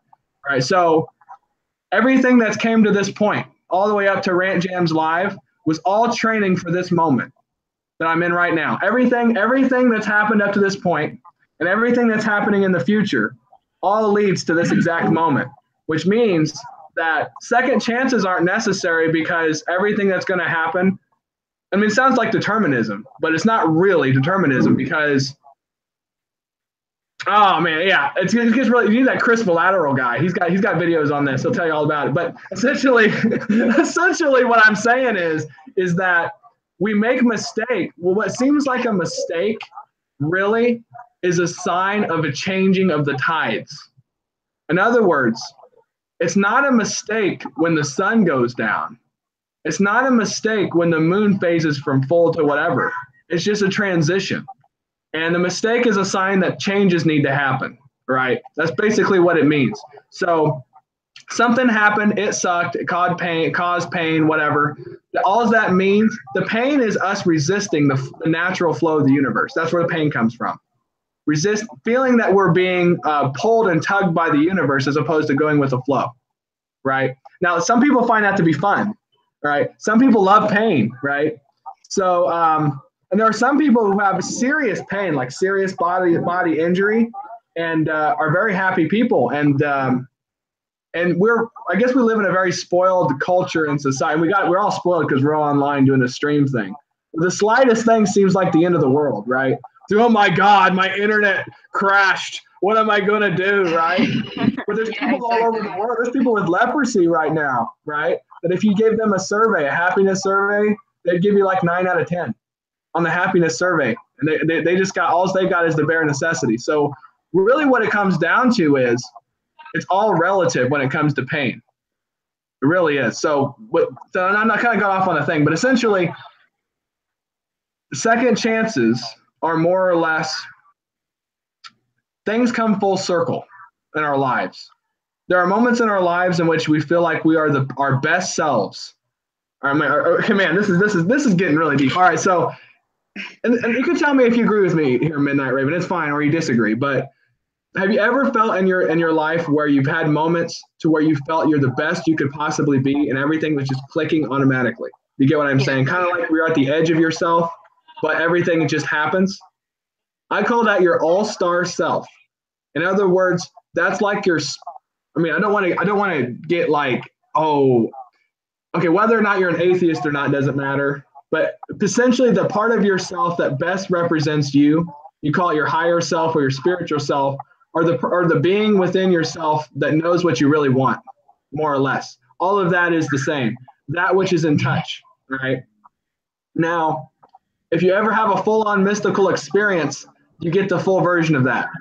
That's the best way to put that. So essentially what you find out is that part of yourself has been with you all the way through. Like you've been guided all the way through your life. And even though you've been making these mistakes and you've been getting this pain and anxiety and all this other stuff, that it all happened for a reason. Every bit of it, you know, every bit of it happened for a reason. So that's more or less I think I got on that tangent a bit too long. That's a lot of ranting. What's the next question? No, that was a very nice, that was a good answer. I think you answered her thing perfectly. She says, no matter what you do, life will go on, changes happen. It doesn't depend on the world, but your inner self. All right, it doesn't depend on the world. Yes, the inner self and your world are a lot more connected than what people want to think. Let's put it that way. Some people want to think that the world is alien from themselves. So when something bad happens, they go, it's their fault, right?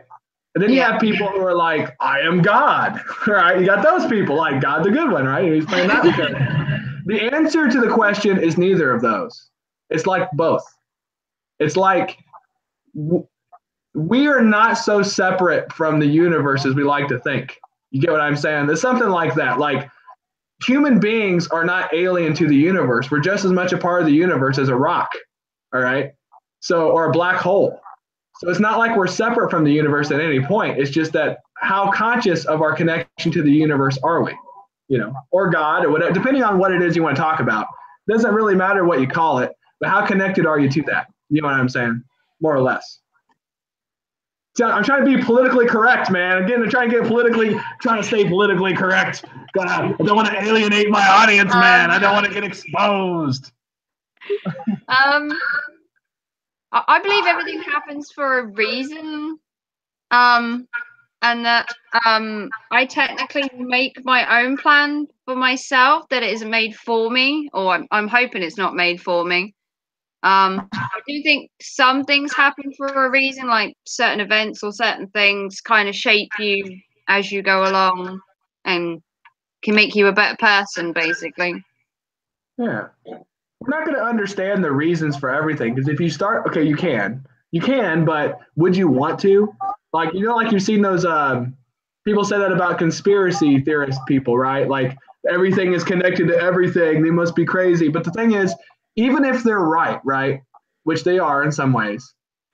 Do you really want to see the divine meaning in every single thing you see in your life? Would you really want that? The answer is no, right? No. So yeah. We need some things to seem random. We need it to, in order to exist as a human being, right? In order to even be human, we have to see things as random, right? So, but it doesn't mean that they're random. It just means we have to experience randomness, something like that. That's the best way to put that in a nutshell. So more or less, we're not going to, as long as we're playing the part as we're playing as human beings, we are going to see things as random from time to time. It's going to happen.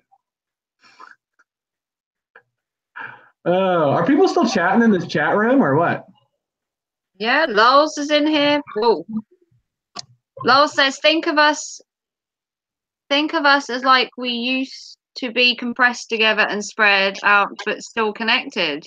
Yeah. Exactly. And the thing is, if we all, nobody's really higher or lower. This is another thing too. I like to say this too. Like Rant Jams Live is not necessarily a better stream than a Fortnite stream. I know this sounds insane, right? What's happening is that it's like we're all in a mirror maze and we're all coming at a central point from different directions. Mm-hmm. Is that a good analogy, right? Yeah. So just because it seems like I'm coming from a higher place, I'm not coming from a higher place. I'm just coming from another direction. So you can discover enlightenment and discover the universe, discover everything there is to know through playing Fortnite, if that's your jam. But that's not my jam, man. That's not my jam. Mine neither. No. I want to discover the universe through Fortnite, man. I think it's more fun to do it through song, personally. But we all have our own taste, Oh, Paul Dawson, I support you. Yeah. So honestly, it's like that's what kind of keeps me humble. I mean, honestly, because having this understanding that every single person that we come in contact with, that we talk to, knows something that we don't. It's true. Right. This is true. You don't have to have any religious affiliation to understand that. Now, somebody could say, well, do I want to know what they know? But I will say, I will go a little deeper and get a little more controversial. Everybody that you come across knows something that you need to know, right? And when you understand that every single person that you come across is like your guru. Like, for instance, the Midnight Raven is a teacher of mine right now, as well as everybody in this live chat. I mean, this sounds insane, right? So Paul Dawson is my guru. There's a reason why Paul Dawson's in my life telling me about the Navajo thing clan. I have no idea what the hell that's about, and it seems random as damn, right? But somewhere in that conversation that they're having is something that I need to know, right? It just sounds crazy, right? But the people that are in our lives, every single one of them, just as a metaphor, I don't want to go too far out there because I'm going to get out there in a second. Imagine if everybody you come across is like a thought you had in your head, right? And the people that are closely connected to you is like another thought of yours, right? Mm-hmm. So it's kind of like you're having a debate with yourself at all times, right? Now, it doesn't mean that one thought is wrong or one thought is right. It has more to do with making that conflict come to an end. You see what I'm saying? Yeah. Everybody coming together and understanding Like when I've learned what you need to learn from me, and you've learned, that's part of the reason why we exist, is to learn from each other. I mean, it sounds really insane what I'm saying, but there's something about that that's true, and it's hard to put that into words. That's the problem with having like a mystical experience. Just in case, FYI people, it's really hard to put this stuff into words.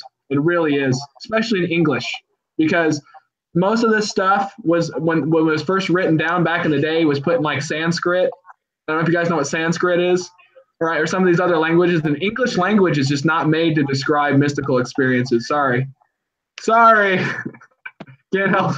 I don't know how to explain it in English. I really don't. And that's the only language I know. So I know a little bit of Spanish. I don't know if that'd help, but honestly, that's, and also Hebrew, there's a reason why, like different text and stuff, if you try to translate it, you lose half the meaning, But when it comes to our actual experiences, our words are very powerful and they're like magic spells, but at the same time, they don't quite get at the real truth. They're only an approximation of it.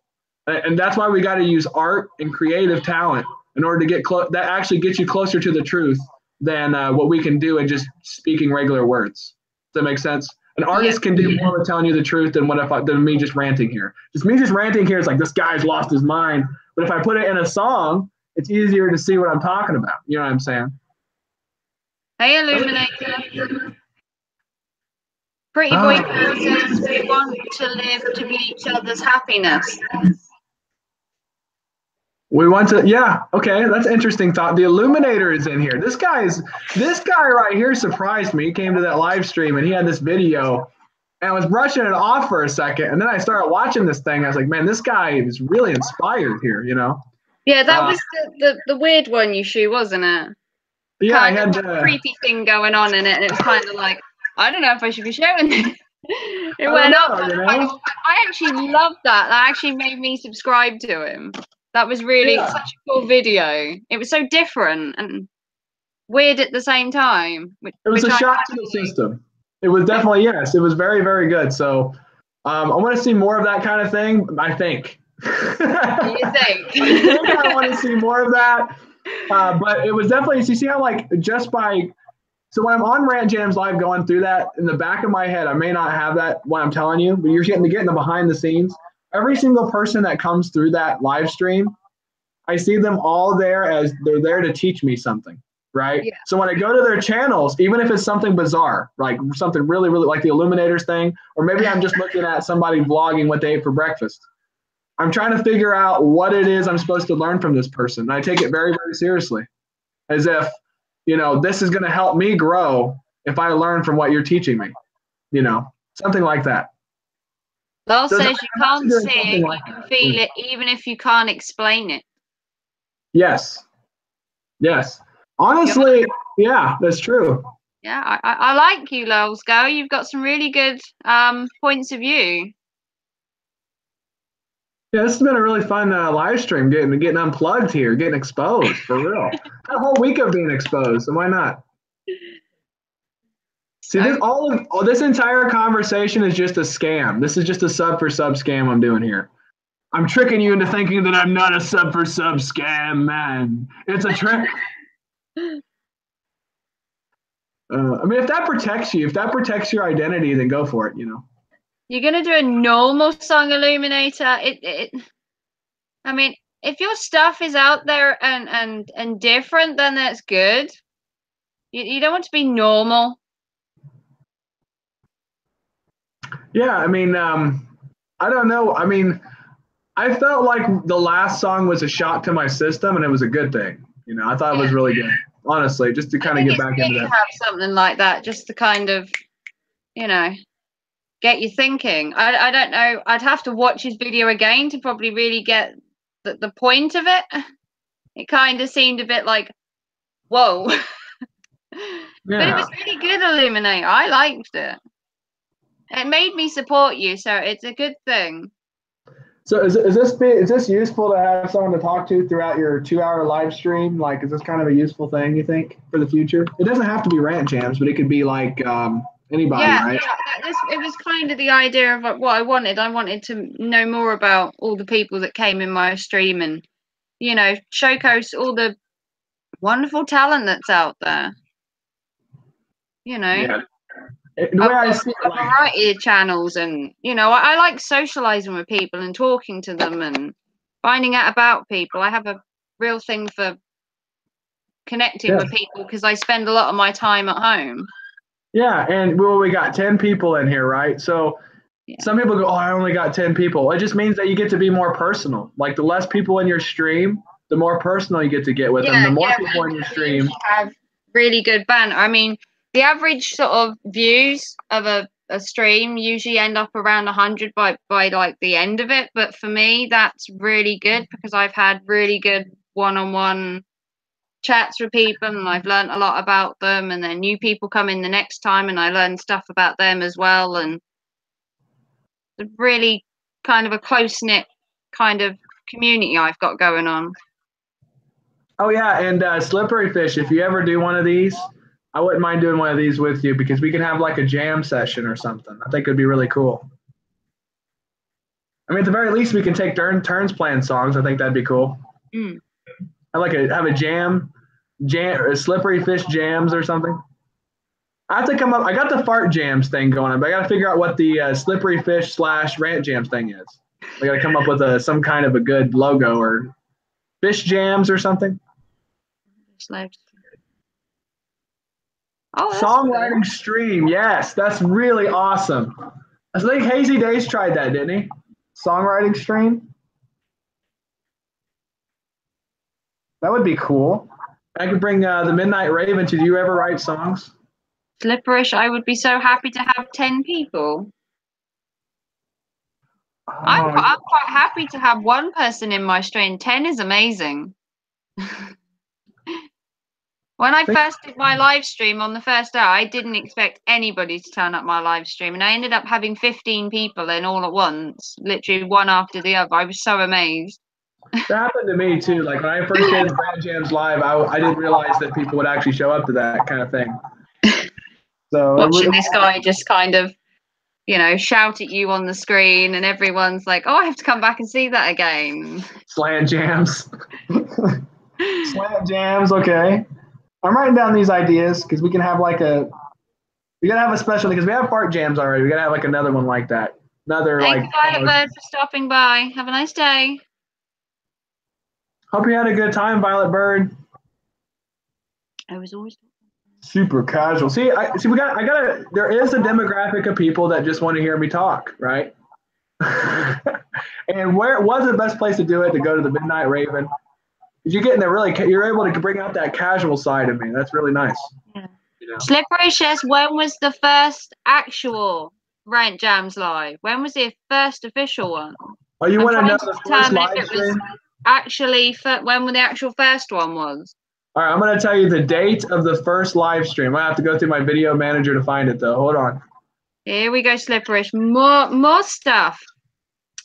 I will give you guys the inside scoop. Was the first Rant Jams live ever? I'm gonna have to go back several pages though. Yeah, this is Rant Jams mellow time. Okay, so looks like it was sometime. So we're only in May, so this hasn't been going on very long. March 7th. I've only been doing this for 2 months. 2 months? Yep. Wow. 2 months of Rant Jams live. Impressive channel, and for everyone to be talking about you, that's quite impressive in 2 months. Well, you must be doing something good if people are talking about you. That's always a good thing. Yeah, I think what the reason why it's so successful is because I'm getting such awesome people in there that they're contributing. Like they're making content. Because if it was just what I could do purely, well, I might say this, just what I could do, because we just had this mystical conversation. But you know what I mean, right? This is Rant Jams really deep. If this was just you're on Rant Jams monologue live, right? Then there's only so much I could do, right? It's because I have such talented people coming in there making contributions that allows for that to be as good as it is, for sure. without a doubt. And that's part of what's driving it right now, for sure. Yeah, Like, Mark it's is just saying falling. the same, Rich. Yeah, he's growing and growing. It's amazing. Now I'm changing my strategy on my expansion strategy because I've reached this threshold to where it's in my best interest to kind of target musicians and songwriters. Yeah. And people who are, so essentially I expect my numbers to not, because I'm not going to be just spamming everybody willy-nilly. I'm being more selective now because I only have so much time in the day. So Yeah. I wouldn't expect You my want to numbers to, showcase people's talents in the short time frame that you have, don't you? yeah, so my numbers may not grow as fast, but I'm assuming that we're gonna be seeing more and more interesting people coming in the stream, something like that. And the people that are there for the collaboration and the talent and that are going to be the people that are probably going to stick around more so than the people that are just there for sub, man.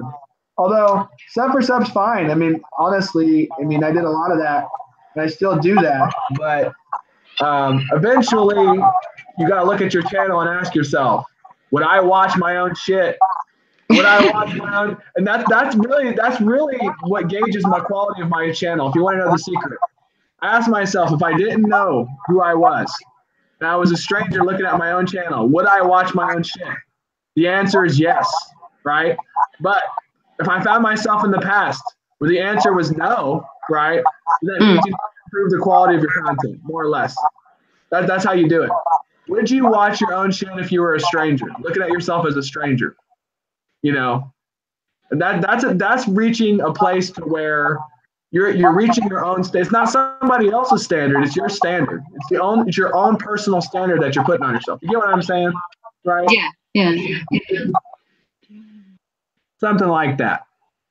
And you know, the reason why I would watch my own shit because I'm pulling out people that are really awesome. Like, I know I'd watch my own stuff if I'm watching Faith in the Fallen and Slippery Fish on my live stream. Because I clearly watched them before I watched them on Rant Jams Live, right? So Yeah. that's a cheat code there. Like, I'm already meeting that standard because I was watching these people before I did my live stream. So of course I'd watch my own stuff, right? Oh. Paul Fancy Dawson shoes. says, do you have a word of inspiration? Word of inspiration. Who are you asking me or are we asking Do you have a word of inspiration? Who's asking me this question? Paul. Do you have a word of inspiration? Man, were you here earlier? Yeah, we've had Rant Jams totally laid out. I just laid out my whole thing. Lol Girl says, what makes you unconditionally happy? Wow. All right, what makes me unconditional? Well, I don't know if happy. I feel very content. Okay, to tell you the truth, my current state of mind is due purely, I say purely, largely to the experience I had last July. I had a very, very, very spiritual, shocking experience. It actually left me like a post-traumatic stress mark, so it's going to be very hard for me to forget. And it basically gave away the whole show that we're in, more or less. And I don't want to spoil it for everybody here. You know what I'm saying? Spoiler alert, everybody. No, because everybody gets to experience it. It's not just me, right? Everybody gets to experience it, but I have that. And as long as I remember that, right, then it keeps me extremely lighthearted because I have this understanding that everything happens. It's not just a belief, okay?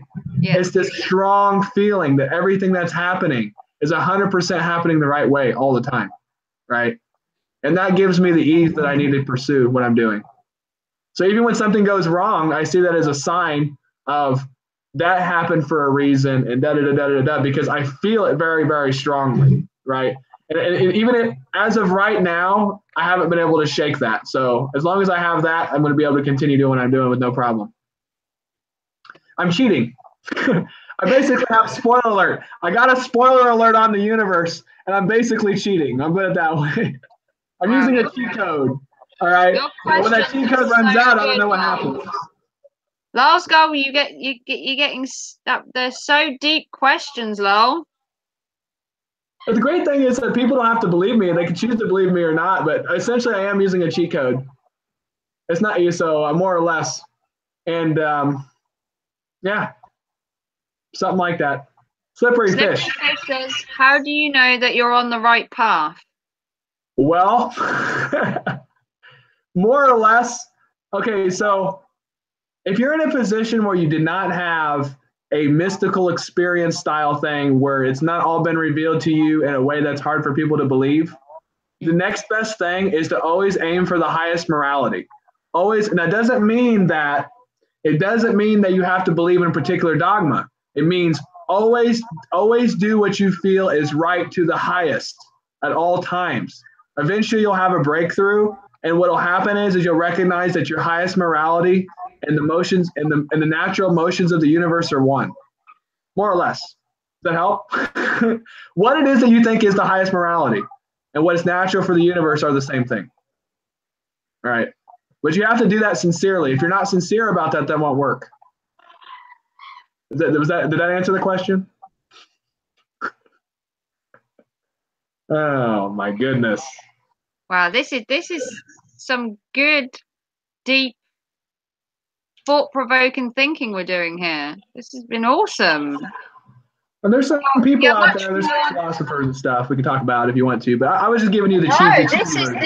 This is the kind of, thing that's, it shows a different side to you, to the, bouncing around carefree kind of on camera, and then when you get down to like the off-screen stuff sort of thing, you're like really mellow and calm, and you seem totally different to me anyway. Well, yeah. I mean, I like the whole, the mellow kind of like you can switch off from like being, the rant jams kind of, always bouncing around and hyper, and you've got like a downtime as well that you can like just be you. Yeah. Yeah, I think what you should do is you should make this video private and then make it a DVD and then sell it. Rant jam exposed. Exposed. Yeah, we'll just keep this, and then when you become big and famous, we can just expose you. But I think it's really good. I think this kind of thing gives you an inlook to, the person behind the camera. I honestly, when I had my, like 6 months ago, whatever, or 7 months ago, I would say not too long ago, however long ago it was, I had no clue that I would end up being exactly where I am now. There was not too long ago, I was in graduate school for sociology and educational psychology, pursuing that. And then I got hit with the truth bomb, and now I'm doing this. So go figure. I could get hit with the truth bomb again. I don't know what's going to happen in that realm.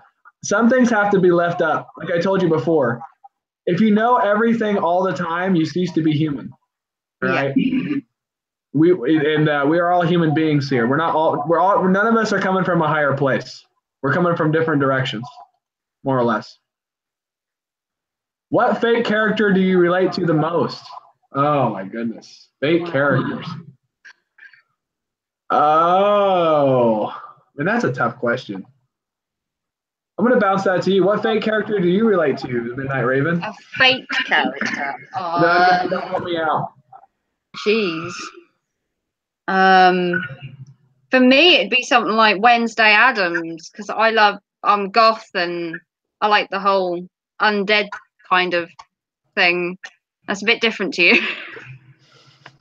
That's interesting. That makes a lot of sense. Because I like things that are like dark and eerie and creepy and kind of psychological kind of stuff, and it's a bit hard to put it on YouTube, to be fair. YouTube would probably cut the videos off, to be fair. We've had some really weird talks in like my live streams, but then I've had to private them because they've been too weird. Yeah, I have to draw it back in at some point, and be like, well, it's not featured on YouTube. I've got to like draw it back in a bit to, you know. Check this out though, right? You said you had weird conversations leading up to this point, right? Yeah. You realize that all of that was training for Rant Jam to be on your live stream right now? Like, had you Yeah, not it had all prepared of me for that, the craziness.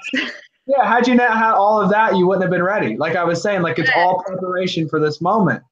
You And know, whatever I've we do now asked is like a preparation for the couple of next. times. I've asked like a couple of times if anyone wants to come on, and they've always like been busy and that. And then to see you pop up in the chat like, "Oh, come on," was like, is he joking? Like, oh my god, I was like, is he serious? And like messaged my moderator, and I was like, can we have Rant Jams on? And he was like, yeah, sure, invite, let him on. And I was like, oh my god, starstruck. I won't know what to say. I won't know what to do. Yeah, Well, and I mean, it's like, you know, wasn't too long ago. I wasn't really on. Like I said, my first live stream was just 2 months ago. You know. yeah, you're, So I you're wasn't literally really- like one of my favorite YouTubers at the minute. I think it'll be interesting if like another one emerges. Like, I don't know if I want to speak this into existence, but like if there's like a serious competitor to Rant Jams, like because right now, like you have Green Bay Wacky, and he's basically a talk show more or less, and then Lunatic Dad streams on Saturdays. But if you see my Lunatic Dad parody, right? You Yeah, see I with can the see some of limitations, those. you can kind of see the limitations of how that could be a real, 'cause it's not really competitive. It's more cooperative. But it'd be interesting to see if somebody tries to like do something competitive. I want to see somebody parody me. Like I thought about that before I did the parody. I'm like, look, if you're not cool with somebody parodying you, I thought about that. I was like, dude, I would love it if somebody did a live stream where they were just like doing a parody of Rant Jams. That'd be awesome. So you'd like to have a competitor, would you? Maybe. I think it'd be cool because I think it's like it would. Because right now, I guess I'm feeling a little bit underwhelmed with Green Bay Wacky. Like he doesn't show up on my live streams. I show up on his live streams, but he doesn't show up on mine. I don't know why that is. Would you say you got like a bit comfortable? You'd like someone to be like your competitor, sort of give you a bit more drive, or? Well, it's just so I can learn from. I can feel like that person does something innovative, and then I do something innovative, and then we kind of do that kind of thing. And but maybe I don't need a competitor. Maybe I'm over that. Maybe just the pure cooperation is good enough. But yeah, one question I'm having is like I'm wondering why Green Bay Wacky never shows up to my live streams. Because I know Lunatic Dad, he works weird hours and everything, and he finds a way to get there for 5 minutes, and I wonder why he doesn't. So yeah, I've heard of the Lunatic Dad one. I've gone in his stream quite a lot, but I hadn't actually heard of the other one. Yeah, he does like a support kind of stream as well. He does a lot of this Google Hangout style stuff too, and he came to my 420 thing, but outside of that, he hasn't really been on a part of the show. And I feel like we can collaborate because he does comedy music too. And he does that kind of thing. I'm like, awesome. We can do a song together. And he's like, I don't know you well enough yet. And I'm like, okay. So I'm waiting for him to show up on my live stream, waiting for him. And he just doesn't do it. I don't know what it is. I'm sure there are loads of creators out there that would love to collaborate with Rant Jams. Every story needs a protagonist, Loads Girl says. Yes. Oh, by the way, I do like this guitar, Slippery Fish. It's just that it feels different from my other guitar, so it took me a while to get used to it, like playing it, because the other guitar just had a different feel. So when I initially started playing it, I was screwing up extra. Now I'm getting used to it, and it's not so bad because the strings are different and stuff. So, yeah. We got 10 people, but we got 10 solid people like XX Girl Boss, XX. Woo.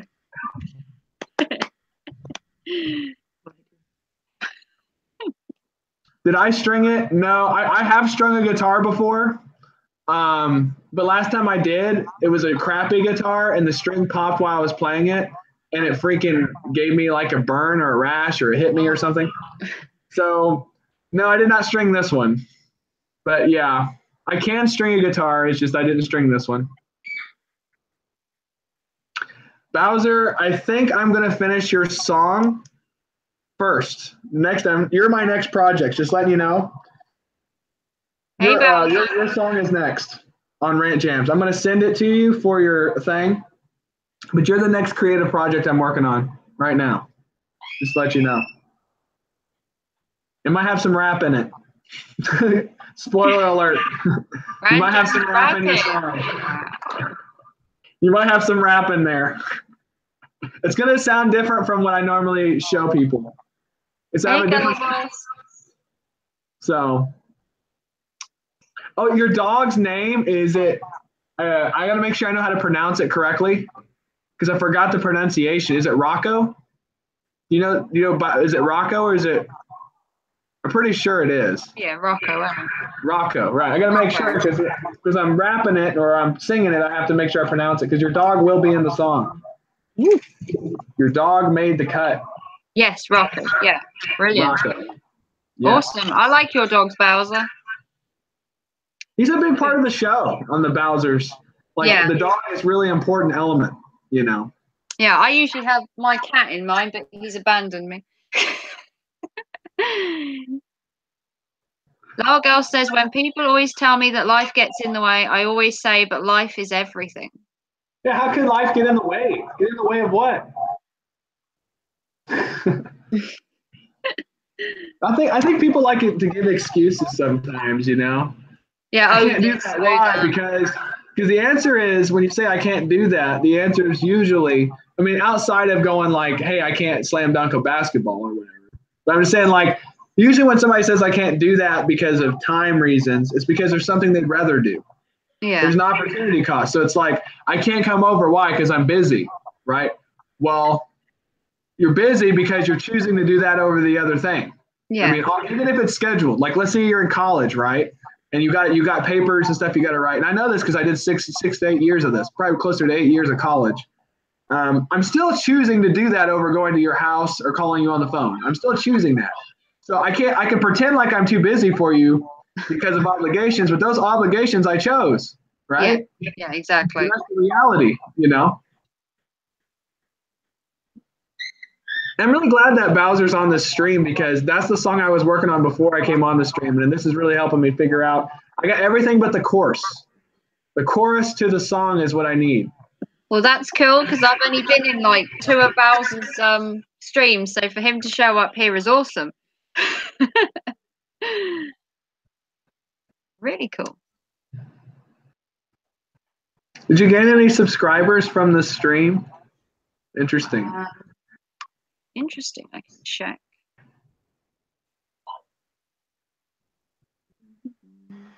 One, yeah. One person is awesome. But I think you got more connection. I think like the stream has brought about like maybe more people are going to show up knowing that you're going to expose people. You're going to be known for exposing people. This was, totally unplanned, unexpected. I was just like, I'll come on live and I'll see what happens. And then it's like, do anyone want to come on? Then it's like, Rant Jams wants to come on. And it's like, OMG, this is going to be awesome. It's been awesome. You've been totally different to what I expected in a good way.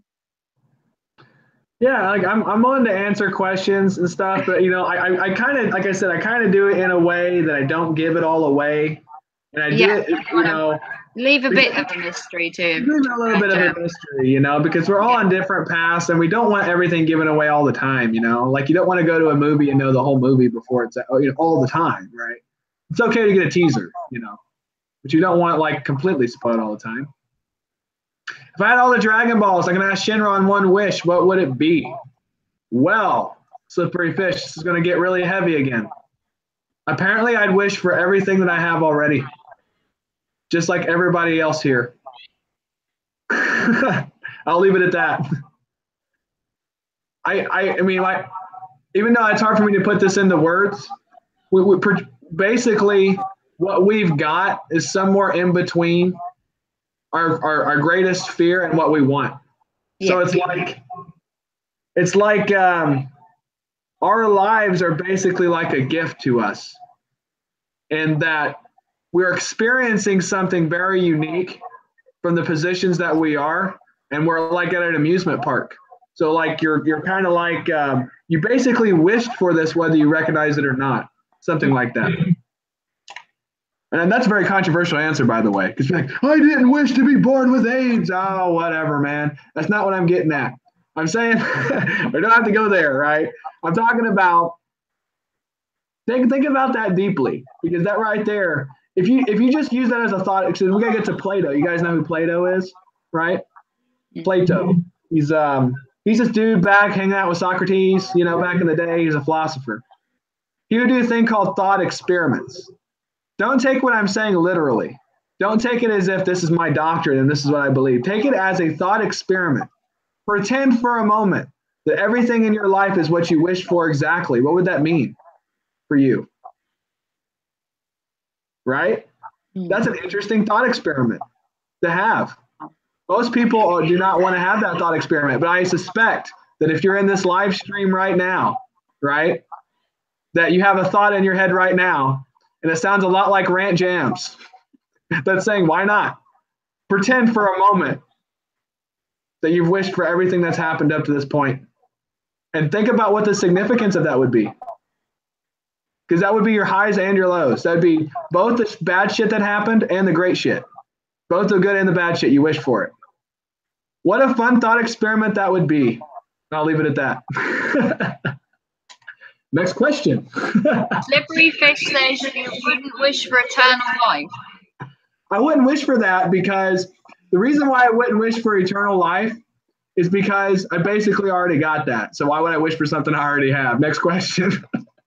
More or less, we basically already got that. More or less, we live in a universe where energy can't be created or destroyed. So if I went straight atheist on you, you basically already have eternal life. Next question. But if I didn't go straight atheist on you, I would say consciousness can't be created or destroyed either. All right. So whatever it is that's conscious is not being created or destroyed. It's just moving. So does that mean you're like religious in a way? I believe. Well, what do you mean? Well, okay, so let's discuss what do you think religion is? Well, I don't believe in any God or anything like that. That's fine. I just believe that there's a plan and what happens, but Yep. I don't believe anyone's pulling the strings and making it happen. I think you make it happen yourself. Where do you think? Yeah, exactly. So where do you think the center of the universe is for you? From your perspective, where's the center of the universe? The center of the universe? What do you mean?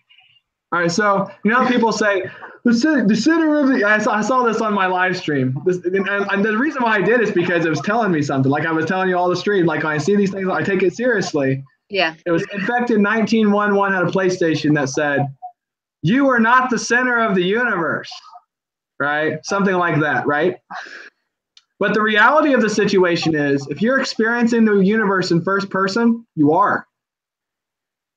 From your perspective, you are the center of the universe, unless, of course, you're experiencing the universe in third person, right? So from your perspective, everything, you are the center, right? Now, I'm assuming that you're not like I'm not, this isn't Total Recall and I'm not just dreaming all this up right now. I'm not in a coma or something. But assuming that you're having a similar experience as I am, right? Then you're the center of the universe. And from my perspective, I'm the center of the universe. Something like that, right? And what does that mean? Then that's something you can kind of think about that. You go, okay, well, what the hell does that mean? Does that actually matter? Is there a reason why I'm hearing this right now? Well, because what you're actually seeing, let's go, I like to go for fun. This is interesting because I have these conversations with people around me personally all the time. So it's interesting to have one online. So I'll do the same spiel, all right? Something like this. In the pure atheist world, where science is your Bible, let's go with that, right? Science is the Bible, right? We're still going to have the exact same conversation. It doesn't matter. It's the same conversation because I know something about psychology and how your brain works and everything. And what you're actually seeing isn't really what's there. What you're seeing is an interpretation of what's there. Do you understand what I'm saying? Yeah. So basically, you're looking at the inside of your head right now. Right now, you're not looking at a computer screen. You're looking at a signal that was sent to your brain that's telling you that it's a computer screen, all right? That's really important to understand when you're talking about the center of the universe idea because if that's indeed what you're experiencing from an atheist point of view, right? What that means is your brain is interpreting, and this is another thing you need to know. So that's first one. And the second one is your brain interprets what you see before you consciously see it. If science is your religion, right? What they've discovered is your brain tells you what's there before you consciously make a decision on what's there. So in other words, what you're looking at is your brain takes shortcuts and tells you that a door is there before you ever see it, right? So that should tell you something else too, that we're in a very wishy-washy experience where the world, psychologically speaking, is being bent around your perception. This is very important to know, all right, if you have an atheist point of view, all right, because knowing that should tell you that the changes in the way that you think about the world changes the world in a way. At the very least, it'll change the world and your experience of it, all right? But to the extent that that creates and destroys the world, I'm not going to go into all that, but I'm just saying, at the very, very least, how you perceive the world affects everything and from your experience, more or less. All right, I'm going to leave it at that. I don't want to spoil the whole thing, but essentially speaking, it doesn't really matter whether you come at it from an atheist point of view or you come at it from a Christian or Jewish or whatever other point of view, because ultimately, like I said before, we're all in a mirror maze coming at it from different angles.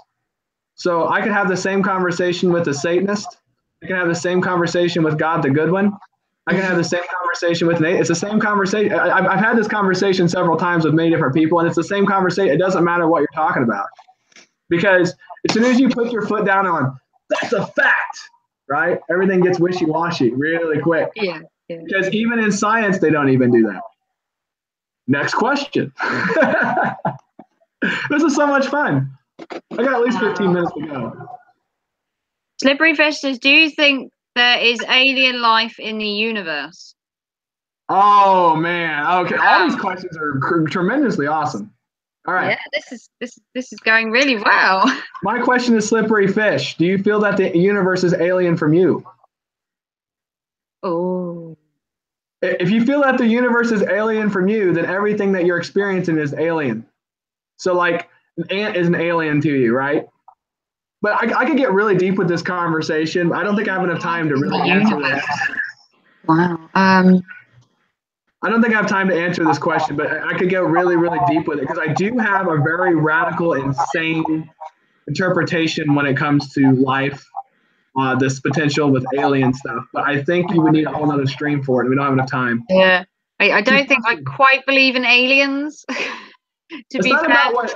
So here's another thing. There's this guy. I believe in different kind of things. Like I believe in a spirit world and ghosts and stuff like that, but not aliens. I think that's a step too far.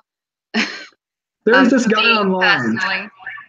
He's called Jordan Peterson. I don't know if you guys heard. Anybody here on the stream have heard of Jordan Peterson? He said some really controversial stuff that might have pissed people off, whatever. But he has other things he talks about. And one of the things he says that I agree with is what you believe is not simply a doctrine. All right. What you believe is not a religion. What you believe is what you do. Your action is what you believe. In other words, if you act as if there's a God, it doesn't matter whether you say you believe in God or not. That's crazy, isn't it? Right? It's true, though. If you act as if you're afraid of death, right? That shows you whether or not you're afraid of death. Not if I tell you up and down that I'm afraid of death or not, right? It's how you act. Your action is what you believe, right? So you know everything about Rant Jams based on just what he does. You can find out everything you want to know. I'm an open book. You just look at what I do and you know what I believe. Something like that. This is. I hope you guys are enjoying all of this. This is Rant Jams, literally just so out there with his thoughts. It's really interesting. It's really got me thinking. People's actions don't align. Okay, so Slippery Fish is saying most people's actions don't align with their beliefs. What's actually happening is that people are saying things that are different from what they actually believe. In other words, you might run across an atheist, right? They'll tell you up and down that he's an atheist or she's an atheist, whatever, right? Yeah. But if they act as if there's a God, then they truly believe there's a God. You get what I'm saying? So you have to look beyond what people are telling you and look at what they're doing. Is that confusing? A little. A little confusing. Look at what they're doing, not what they're saying, right? Yeah. Something like that, right? And people pick up most of communication, 90% of it is not what you hear words wise. It's like everything else, right? Yeah. So just to keep that in mind. So there might be people say, I believe in the Bible, but if they don't read the Bible, they don't believe in the Bible, right? Something like that, right? I have read the Bible. Right. But like, how do you believe? So, but that's an example, right? Or I believe, you hear people say things that are different than what they actually believe.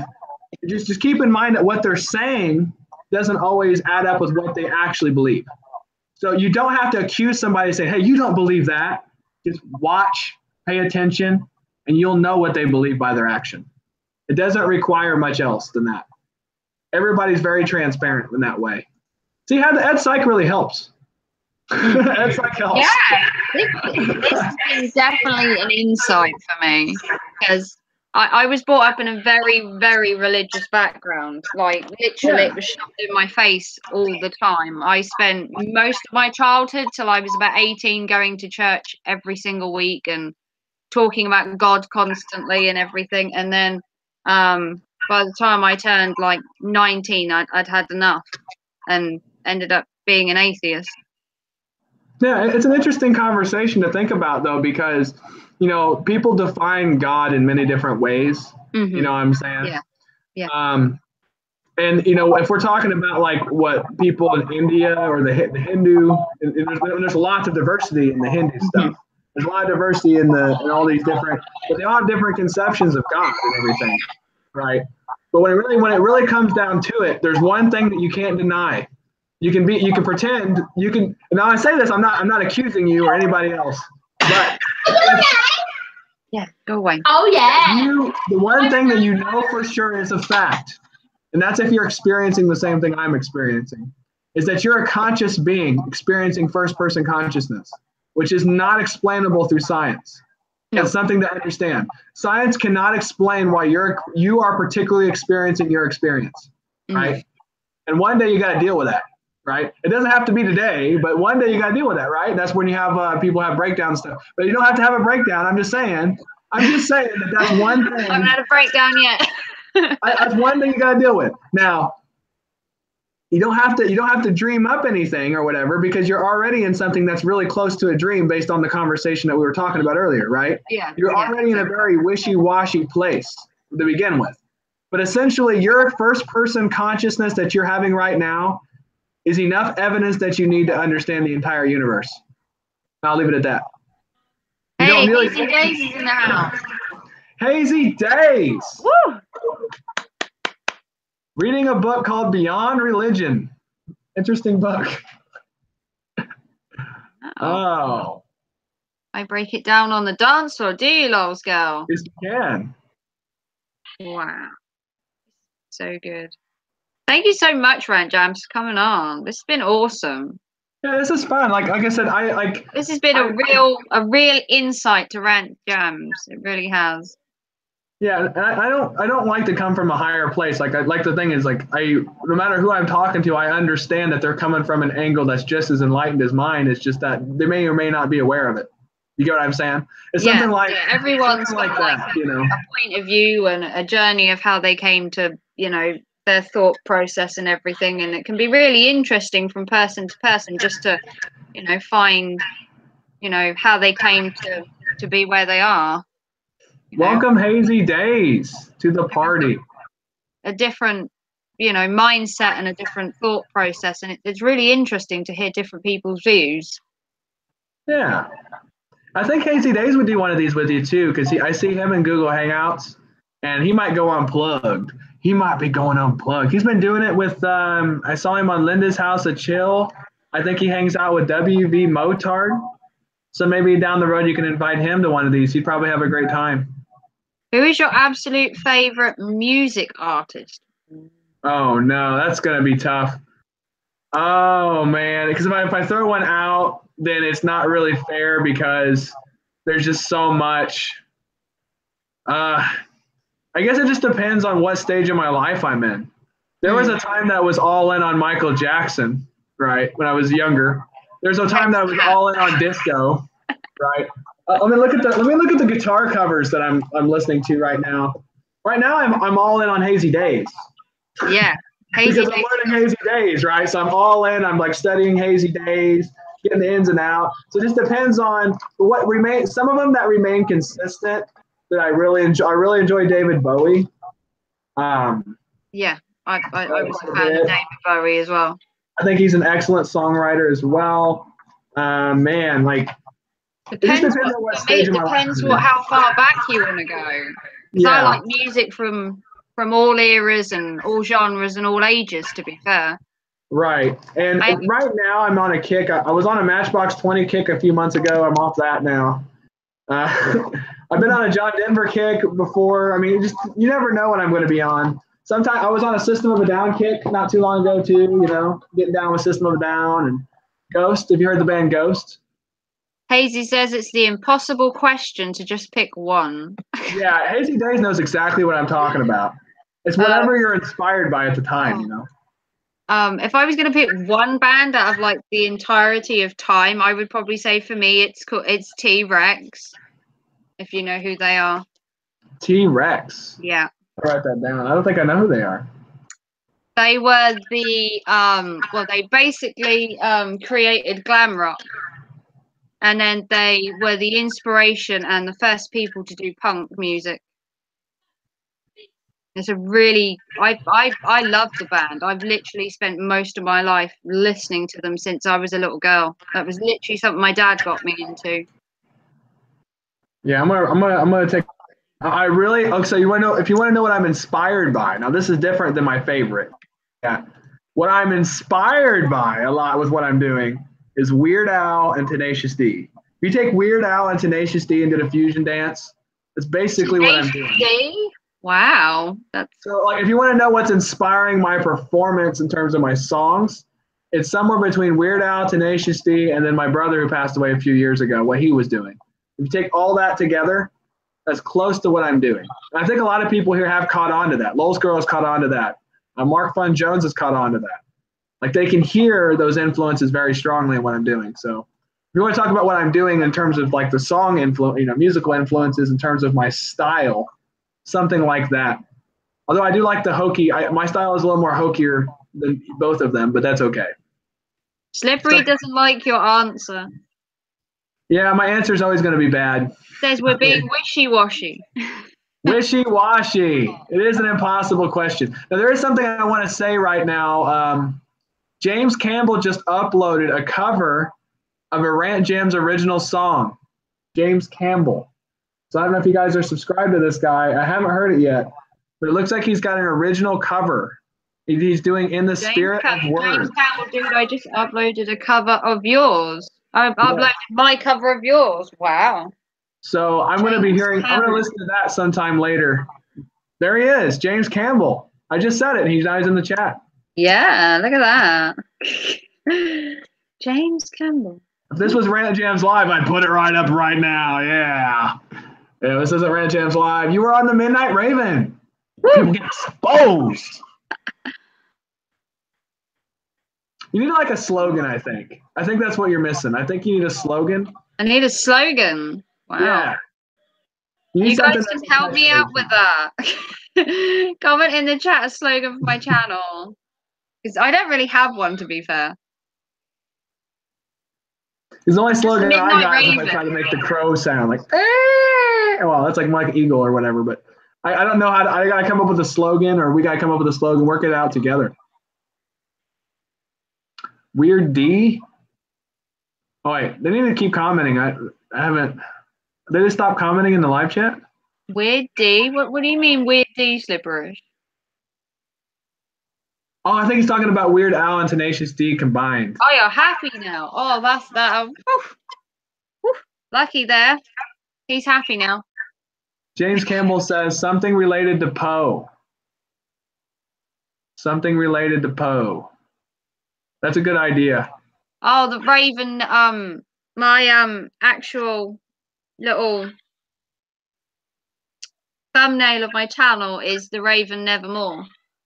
Well, there you go. That might be all you need. Might be all you need. Gotta be Craven the Midnight Raven. Thank That's you, pretty Long good. Time Vapes. Wow, That's pretty I like good. that. Craven the That's bad. Midnight Raven. Might be Craven the Midnight Raven. Got a nice ring to it, Vapes. Slippery Fishes, how do you deal with people that you don't like?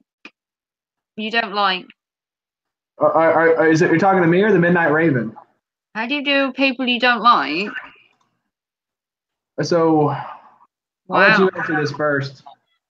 How do I deal with people I don't like? Do you mean on YouTube? Or do you just mean in life? On YouTube, they have a thing called block. That I use mine. I just block people I don't like, to be fair. Some people, have come to dictate in my chat before, and Dictionary. I don't mind having an opinion, but it's when it's pushed at me, I'm like, okay, well, so I just block people, or I just ignore they're there. If you don't like the person and they're trying to promote something negative or whatever, if you just ignore them, they soon get bored with it. That's a pretty good strategy. From my perspective, attention, that's what they do on YouTube. People want attention, and if you go with it and you go with the flow, you're going to give them the attention. And that's smart. I think that if you feed more energy into it, like if you give them attention, then what you're saying to yourself is, I really enjoy fighting with this person. Please give me more, universe. I really love my trolls so much that I'm going to devote all kinds of energy to them. Now, that's one way of looking at it. There's a second way of looking at it, which is this. Why is this person appearing before me? What is it about this person that I don't like, and do I want to deal with that? So you can go internal too. You can go, why am I being offended? Why is this a problem, right? And even if you block them, you can block them and you can give them, you can do it in a way that you're full accepting of that person, but you just don't want to see them in your live chat, something like that. But outside of YouTube, right? Let's get out of the YouTube universe. It's about someone that you don't like, that you have to deal with, that you can't just ban them, right? Yeah. Those are going to be a lot harder to deal with. So what I would consider asking yourself, why is this person in my life and why am I offended? And what do I need to learn from this person? If there's somebody that's really upsetting to you, ask yourself, what if this person was my guru, right? What do I need to learn from this person that is pissing me off, right? Learn that lesson, and once you learn that lesson, they go away. Or you both grow together, one or the other. You don't have to believe me if you don't want to. I'm just saying, thought experiment. Yeah. Slippery says, in life you can't block them. Yeah, I do get that. Sometimes you have to deal with people you don't like. It. I think it's a thing everyone goes through at some point. You're going to find someone you don't like. Yeah. Well, maybe we can do another one of these live streams in the future. I don't know what we talk about next time. I think we covered the whole gambit. We've had some really good questions. They really did delve into your mind and really get you to open up. It's amazing how, one tiny little question and you've got this whole, theories and your thought process and everything behind it all. You really look into everything in such detail. I'm probably going to playlist this video, and I might make like a Rant Jams promotion for you in the future. It'll take me a while, but I might make something for you out of this video. So I can have another exposed video for next week. Hazy Day says I should use Kung Fu on people I don't like. Well, yeah. That's an option, I guess. I'm not a true believer in violence, Hazy Days. I'd rather, do something a bit less violent. I'd rather talk it out, to be fair. I think that falls under the category of if you want to fight them, that means you're having too much fun with them being in your life. So if you're trying to fight them, you're basically saying, I'm having a great time. Bring more on. Yeah, you're loving the drama, which I don't like. I don't like drama. That's the only issue with that. But if you're having a great time whooping their ass or whatever, and you want to fight all their friends too, then go for it. Like, there's no problem with it. I mean, because you're having a great time, and that's part of the meaning of life is having fun. So if you have a great time monkey stomping trolls, then have a great time with that. I can't say I've had a problem with trolls, to be fair. Right. Amazingly. All right. Lowell's girl is right. She did catch one of my favorite things. Kung Pao Enter the Fist is my favorite movie. All right. And it's really, and the thing is, the reason why I say that is because I've seen that movie more than any other movie. When the movie first came out, I had to have watched it 20 times in a row. And Kung Pao Enter the Fist came out before everybody was doing YouTube or whatever. And it was definitely way ahead of its time. So it's interesting that she said that. That is my favorite movie, Kung Pao Enter the Fist, Steve Odekirk. My name is Betty. I'm a bad, bad man. I really like that. Well, I suppose we could do Kung Fu Hazy Days. I mean, I've always liked Bruce Lee, so, you know, the whole karate Kung Fu thing.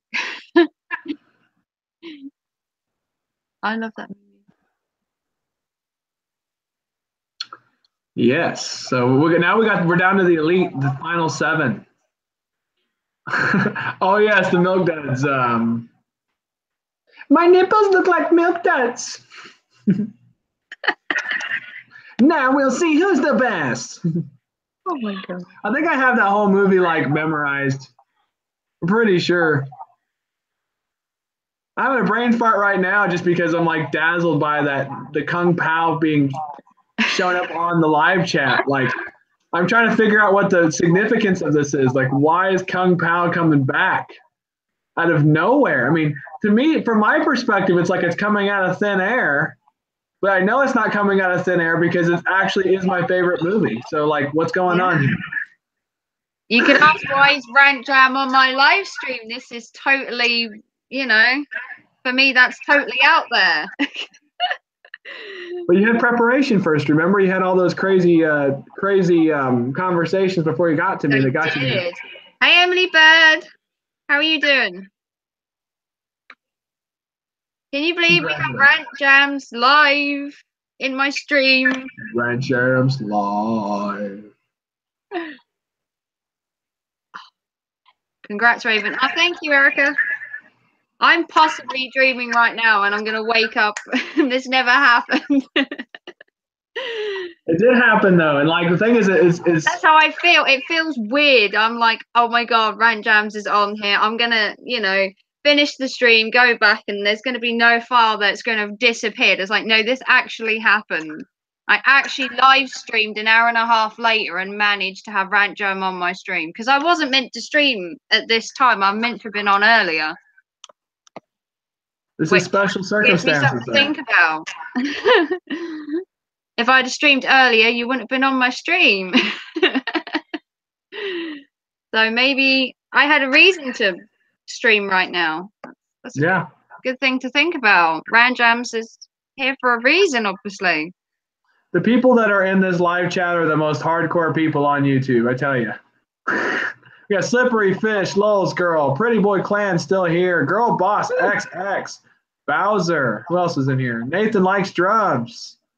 Sidewalk Closed. Yeah, we've had some hazy days in here as well. Like, woo. And of course, Erica's Wacky World. We've had some awesome people in here, some awesome questions. We've had some awesome answers. I'm like starstruck, to be fair, with all this love on my channel. I think the only thing that would surprise me more, I think, is if we had a Green Bay Wacky show up some for some. Like, he won't show up to my streams, but he shows up to this one. That'd be crazy. I was like, I'm calling you out, man. I want to collaborate with you. Oh. Yeah. If you missed it, Erica Wacky World, we got exposed. The Rant Jams got exposed. Came totally unplugged. Laid down his entire YouTube strategy. Yeah, we've been through everything. We've been through his high school, his college, his aspirations for his channel. We've gone right the way through. Yeah.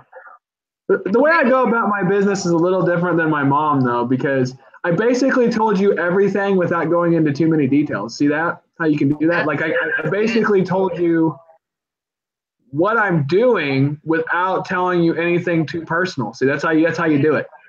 Yeah. Rant Jams needs a bit of, Personal, you but- need a bit of mystery to yourself. Yeah, it's got to be a mystique. Mm. Like you guys got to figure out what the hell I mean when I say mystical experience. That might take you a while, or it might happen today. I don't know. Yeah, you have to keep watching Rant Jam streams and, you know, learn more. And, you know, this is awesome for me. This is made my entire YouTube so far. Really has. Yeah, I'm learning a great deal from it too, because this is not something I was planning on doing. But you know, I go with the flow. You know, like if I'm feeling like this is what's gonna happen, it's gonna happen, and I just kind of roll with it. You know. Oh, first day you decided to sleep in and you missed everything. You're never going to sleep again. Wow. Well, That's I think you might have to sleep eventually. I don't think you can stay awake forever, but I mean, you have missed something. You can watch it back. you can always like adjust the title so people can find it faster. Like you can like 500 subscriber celebration / rant jams unglued exposed or whatever. You can have something like that. As long as you're all right with that, I'll quite happily put it up. And then everybody can go back and they can watch it and they can critique it and then come back on my live stream and troll me, and I'll have a great time with it. You know, I really will. I mean, I really enjoy send some that. more people his way. You know, it's like that whole Donald Trump thing. I'll bring up something specifically here. Regardless of what you think about him, his whole ascension into becoming president came from pissing people off. Like that's all he did. He just pissed a lot of people off, and everybody giving him negative publicity helped him get to become president. That was really, really weird. You know how he did that. It's weird how that happens, is it? You can hate someone that much and then look where they are. Yeah. You literally gave that to him. It was handed to him. If people just ignored him, they wouldn't have happened. Yeah. You know? Going back to the troll thing or whatever. All right, I'm going to have to get off here very shortly. It's been fun talking to everybody here. I'm going straight to James Campbell's latest upload, everybody. James Campbell covered in the spirit of words. So check that out after this live stream. Hazy Days, if you want to join the Midnight Raven, let her know. She knows how to do it now. Yeah, yeah, trial and error, I suppose. But thank you so much for coming on. This has been awesome. I've learned so much. All right, catch you all later. See you Monday on Rant Jams Live. Thank you, Rant Jams. Wow, guys. How was that? How did you all feel about having Rant Jams on my channel?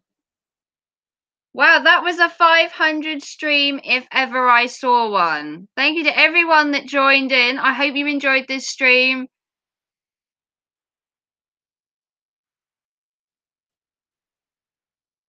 I hope you gained an insight into Rant Jams and his history and his life, and just a general appreciation for Rant Jams' whole experience here on YouTube. Yeah, it was interesting seeing Rant Jams in a different light for me. Oh, thank you so much.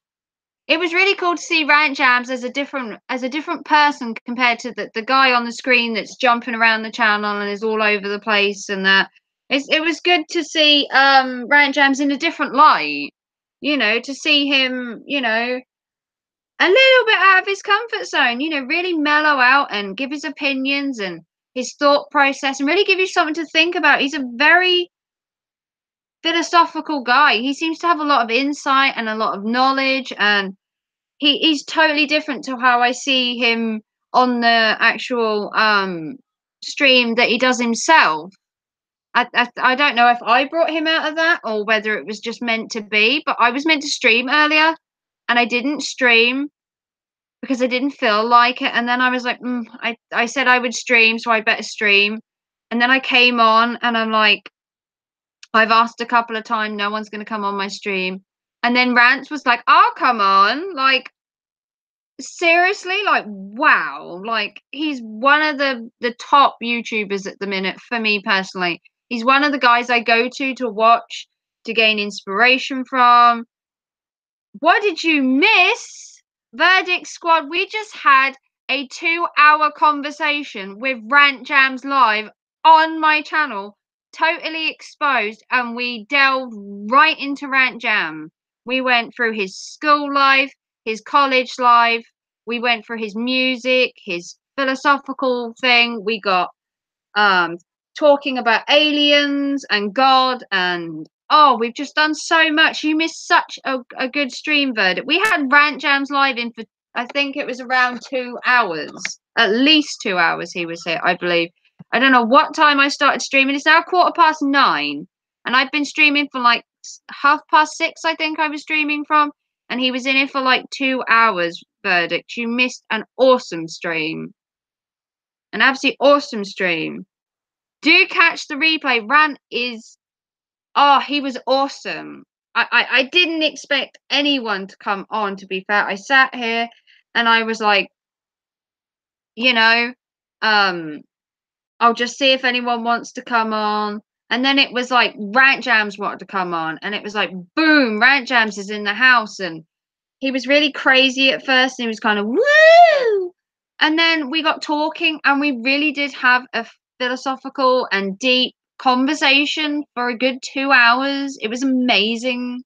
I've learned so much from Rant Jam, and he says he doesn't do this kind of thing very often, where he just sits there and chats and really gets, you know, deep and that with people on YouTube. And I think this is awesome. I have had such a good time. Thank you so much, Lol Girl, for being here. You had some really good questions, Lol. Erica's Wacky World, do check this out on the replay. I'm going to load it straight up tonight. I don't know how quick it'll go up, but hopefully it'll go up fairly quickly. You guys have been so great, and I'm so happy for everyone who's joined my 500 celebration with the Rant Jams exposed on it. I could like cry right now. This has been so much, oh, he was so awesome. If you don't subscribe to Rant Jams, you better have a good reason why not, because he's awesome. Thank you, Lol Skull. Mwah. Thank you to all of you. Thank you so much. And Erica's World, Slippery Fish, Sidewalk Close, Emily Bird. Thank you to my moderator who was here for the first part, but had to be called to go to work early for some reason. James Campbell, Hazy Days was in the house. Who else did we have? We had Nathan Likes Drums. We had Bowser in here. We've had so many awesome people. You guys are just mwah. Love to all of you. So much love. Well, I'm gonna have to hit the road, guys. I didn't expect to go on for this long. But Rant was so with it and so good. I needed to hear everything he had to say. I needed to hear his views. Everything else is great today. I've had an awesome day, and this is the tip of the iceberg for YouTube for me. Having Rant Jams on my stream for me is like the biggest thing. I've only known him for like 2, maybe 2 odd months, but I'm so passionate for his channel to grow and him to come out of his shell like he did today, and to get down to the real Rant Jams, the whole persona he puts on the channel of being super hyper and active. He's really a nice, chilled, mellowed out guy, and I love that fact that there's a different side to him off of YouTube. And not all of it is put on. He is a generally nice, hyperactive guy as well. I love Rant Jams. Thank you for coming here. Thank you, Hazy Days, for stopping by as well. I do check out your streams as well, and I do love your content too. Thank you. Catch you later as well. Thanks for coming by. Thank you to everyone that's come by. I'm so happy that you've been here and to witness Rant Jams on my channel. To say that I only have 500 subscribers and that Rant Jam, who's got like 3K or whatever he's got at the minute, came into my stream, and not only came into my stream, which he has done a couple of times and said hi and that, but actually came on my stream. It's just triumphant for me. It really, really is. I've always wanted to have someone on my Google Hangouts other than my moderator. And I've been asking people and they haven't wanted to, or the timing in that. And then for Rant Jams to be like, yeah, I got a couple of hours I can spare. I'll come on. And I'm just so happy. Well, thank you guys. If you want to see this played back, I'm going to load it up tonight. Erica and Verdict, if you want to watch this back, Rant Jams turns up after like 5 or 10 minutes. We have some technical issues, and then Rant turns up and says he wants to come in, and then there's a little bit of a 5-minute kind of me trying to work out how to do it because I'm not very technical. And then he's on for like the entire rest of the stream. So thank you everyone for watching. If you haven't already, do like and subscribe to my channel. I want to bring you more content like this. This was awesome. If you like this video, then tell people that Rant Jams Live was on my video for my 500 subscribers, because I couldn't have asked for a better stream. And I will see you guys in the next stream very, very soon. If you want to say anything else in the chat, please do so. If not, I'm going to say goodbye and good night and wish you all a happy Friday evening. And I will see you all very soon in another live stream. Thank you all for watching. Bye, guys.